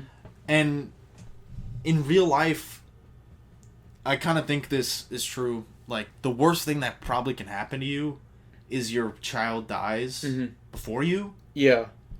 Because it's just not natural, you know? Mm-hmm. Like, you're supposed to just... Well, yeah, we mentioned that at the beginning, where it's like, yeah, well, most of us are going to outlive our parents. We mentioned that at the beginning. And that's why it's so hard on people who have children die, because it just goes against nature. Yeah. Mm-hmm. Like, completely. You're supposed to just die before them. It's just how it is. So, to tell something that's going to be a child always... Like, I feel like the natural thing to say would be, like, you'll die when I die. Yeah. Because that's, like, the best case scenario. Mm-hmm. You know what I mean? Yeah. If they're forever a child. Anyways. No, you're not wrong. Yeah. Heavy. It is heavy. And yeah, it's like... It just goes kind of back to what happens at the end. And did he become human? I don't know. Or meaning the purpose thing. It's like what we've been talking about the whole time is like, what is human? What is robot? I don't really know. You go back and forth. This is kind of one of... Throughout honestly, the whole thing. Say what you want, Evan. Mm-hmm. In the immortal words of Joey. Say what you want. But... Did he say that or something? Joey? Yeah. Joey says that all the time. Oh, okay. He's like, hey man, say what you want, but... Blah, blah, blah. Say what you want, Evan. But this might be my favorite, like, movie about that. About what? About... You know, Like there's... robot versus human? Like Blade Runner and shit. Oh, okay. Yeah, that's not a bad Because choice. I think there's, like, there's a lot of angles in this. Mm-hmm. You know? Yeah, I agree with you. There's a lot of different stuff to think about. And I don't even agree with the interpretation of the ending that I just talked about, but it's there. Yeah. And you can kind of question either way. I do like Blade Runner 2049 better, but I do think just as a whole package, I like Blade Runner 2049 better. But I actually do think this movie does go a bit further with the concept that even Blade Runner 2049 does. Like, just in terms of exploring different ideas. And just making you think about it. Yeah. It's more gray, I guess you can say. Yeah. It's not black and white. It's a lot to think about. Yeah, and there's just different, like, avenues, too, like... And they do a good job of... And I'm kind of shocked that it doesn't, like, shove anything down your throat. Yeah. This movie does a great job of, like, kind of... A little hint of this, a little hint of that. And that's what I like, personally. I like when you watch something, you have to... Afterwards, you have to think about it. You know what I mean? Yeah. And, but what I feel like there was something I sidetracked you off of. Because I wanted to talk about the ending maybe skewing more towards robot. Did you have something else to say about that? No, I agree with you. Because, like I said, there's... Throughout the whole movie, like we've been mentioning the whole time, it's like... You go back and forth, like, is this robot, is this human? I really don't know. You know what I mean? Or does it even matter at all? Maybe that's the point. Maybe it doesn't matter. Yeah. You know what I mean? You get what I'm saying? Yeah, so I think that, like, if it doesn't matter, or if he is basically human, like, this is the most fucked up movie ever. Yeah. It's just so fucked. Yeah. I don't know. Like... Your mom just, like, throws you out like a dog. And then, like, they drop you in the bottom of the ocean. And you sit there with a teddy bear. That's also alive. His life was not the best. Yeah, Teddy... Life did Teddy wrong. Yeah. Well, I meant David, but yeah, Teddy definitely. Teddy may have done worse. And that's what's really dark about the ending, too, is that, well, you see Teddy climb up on the bed. And he's just alone now. You know what I mean? Just Teddy at the end of civilization. Yeah. That's disturbing. And... Yeah, like, why didn't the aliens, like, sauce up Teddy? Like... Good question, yeah. You want a girl Teddy? And that's, like... In a way, it's like David is not really, like... He did the same thing the parents did to him. He kind of does the same thing to Teddy. Kinda. Yeah, he just kind of... Because Teddy, like, loved David. You know what I mean? Yeah. And he was never really very considerate of how Teddy felt. You know what I mean? And that's kind of what I was mentioning earlier. It's like, David doesn't really consider any other possibilities. You know what I mean? Yeah. Yeah, it's fucked up. He abandoned Teddy. Yeah, it's like as above, so below. You know? Yeah, but it's like... And Joey made this point to me. I think it was a good point. In many fairy tales, a lot of fairy tales, like older fairy tales, they kind of a lot of them have fucked up endings. Yeah. But they're portrayed kind of happy. And I think it's a similar thing going on in this movie. Yeah. Because it's like, oh, it has like the music and the narration, everything. But then when you sit and think about it, it's like, oh, it's pretty dark what happens. You know what I mean? Like I was saying, too, like the 2,000 years of waiting is kind of juxtaposed with the one day. Yeah. Of, like... Call it happiness or fulfilling his purpose or whatever you want, but super fucked up. Yeah, yeah. Uh-huh. Easily one of the most fucked up movies I've ever seen. I don't think I'm kidding either. Yeah, yeah. And that's very human too, I think. It's like we go through a lot of suffering just for like ounces of happiness. Yeah. You know what I mean? Yeah. So, I don't know. Definitely a much better movie than I was expecting. I'm glad you enjoyed it. That makes me happy. I'm glad you Definitely a lot of fun to think about. Because I feel like a lot of movies where people are like, oh, this is like so philosophical or whatever, they don't really stack up. They don't really pose as much questions or like give you as much to chew on as this movie. Yeah, I agree. And I think it's kind of crazy that this movie gets such a bad rap. Doug Walker. No, the thing is, too, is, like, when he was making videos, Doug Walker, he would always do kind of, like, quote-unquote, like, bad movies. But they were bad movies in, like, public opinion at that time. Yeah. And I think people have, like, I don't know the word, like, softened up on AI. Yeah. Or, like, it definitely has a higher opinion of it now. Yeah. Well, and I think just either way, no matter what, I think the movie was going to be open to scrutiny because, you went from Stanley Kubrick to Spielberg. And I'm not knocking Spielberg, but like amongst like cinephiles or whatever, Stanley Kubrick is like a god. You know what I mean? Yeah. So no matter what, you always had that working against it. Yeah, you know what I mean? It's like the Snyder cult. Yeah. When they went to Joss Whedon. Kind of, yeah, exactly. Yeah. Except in both cases, it's infinitely times better. What? Like. Is it? No, like both versions of AI. If it's Stanley Kubrick or Steven Spielberg, is infinite times better than Joss Whedon. Yeah, you're on Joss Whedon or Zack Snyder Justice League. You're certainly on two different levels. Yeah. No matter what. That's what I mean. Yeah. Yeah, for sure. No, for a second I thought you meant like the first choice was way better on both. I thought that's what you meant. No. But you meant both directors on AI. Yeah, yeah. I know. Okay, yeah. No, like both versions of AI are infinitely times better than both versions of Justice League.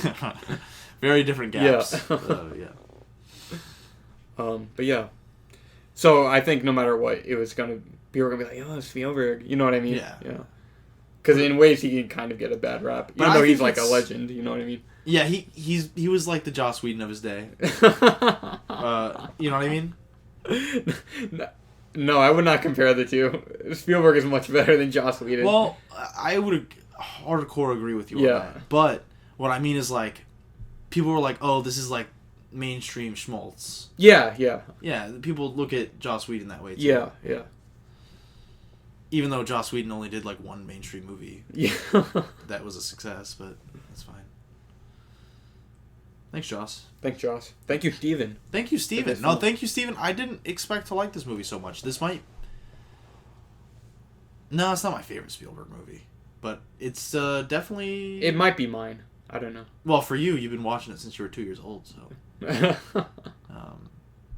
But for me, this... Not quite that young. This contends with the Indiana Jones movies. I love Indiana Jones movies. Oh, yeah. This stands up with all the other ones to me. I agree. Like, this is... I hate to say this because E.T. is Terry's favorite movie. I like this better than E.T. Oh, definitely, I agree. Well, I've never been a big E.T. fan, but... I can see that. Yeah. But, I'd probably watch this before I watch Jurassic Park again. If the podcast didn't exist, because we might watch Jurassic Park at some point soon for an episode. But definitely, I think this stands up with all his best movies. I agree. I like this better than Close Encounters. I haven't not seen Close Encounters. Kind of sucks. Yeah. I haven't heard the best thing, but I still have not seen it. So I always heard that one was a classic. The people do like it a lot. I always heard it was a classic. I like it more than Jaws. Also, I'm not a huge Jaws fan. I've never seen Jaws. I can't be bothered to watch Jaws. Yeah, it's whatever. I'm not crazy about it. It's good, but you get what you're expecting with Jaws. I feel like. Yeah. I haven't seen it though. I like Jurassic Park more than Jaws. I can imagine. Yeah. So there you go. Because Jurassic Park is fucking awesome. Yeah. Jaws is of like Jurassic Park was set in the desert, and the T-Rex only came out like a couple times. I mean, I respect Jaws for his influence, I guess. Yeah, it was like one of the first blockbusters, though. And it was like the first blockbuster like horror or like disaster movie. Mm-hmm. I think people say Jaws like kind of kicked off like the summer movie. You know what I mean? It was the first like blockbuster. Yeah, because I think before Jaws, summer movie season wasn't really a thing. What is Jaws 79? No. It's before Star Wars. Star Wars is 77. Jaws is like 75. Earlier 74. 70s. Okay, yeah, because it was like I remember hearing before Star Wars, Jaws was like the first ever like not marketed, merchandised. Mm-hmm. It was like the first movie that made money off merchandise. Mm-hmm. And I think Jaws was the reason that George Lucas cut that crazy deal. Yeah, maybe, yeah. You know what I'm talking about? Because George Lucas was like, shit.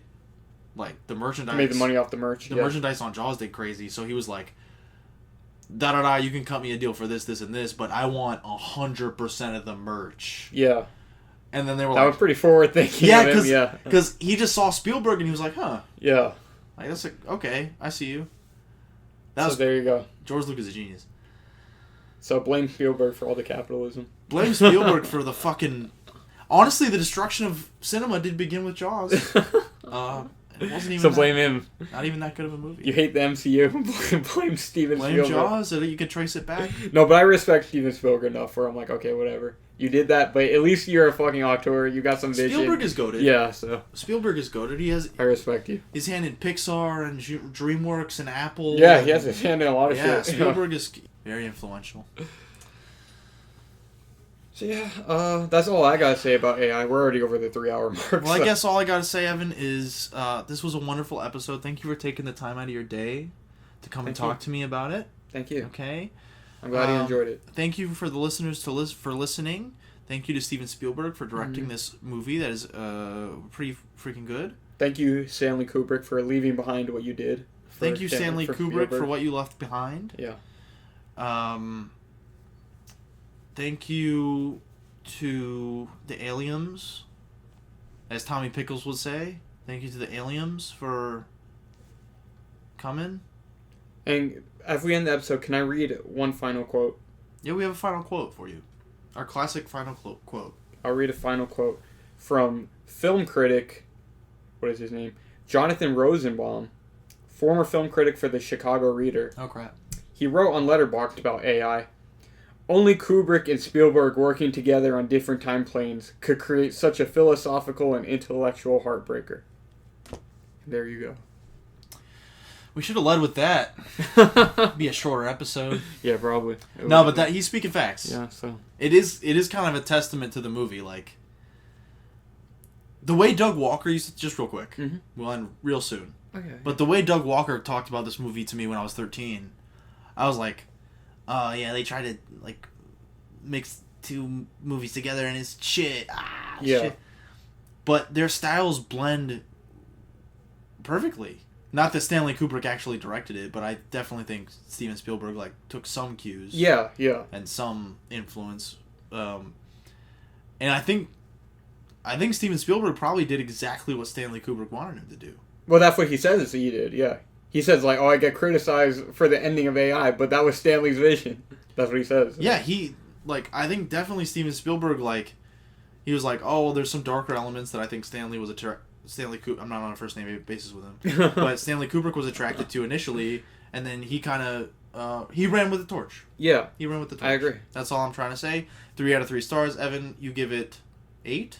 I give it 8, but it's out of almost 10? a 9 for me. 8 it's out of almost 10? a 9. Very high. A minus B or B plus. 8 out of 10, almost a 9. 8.5. I'll get 8.5 out of 10. See, that's why I keep it simple.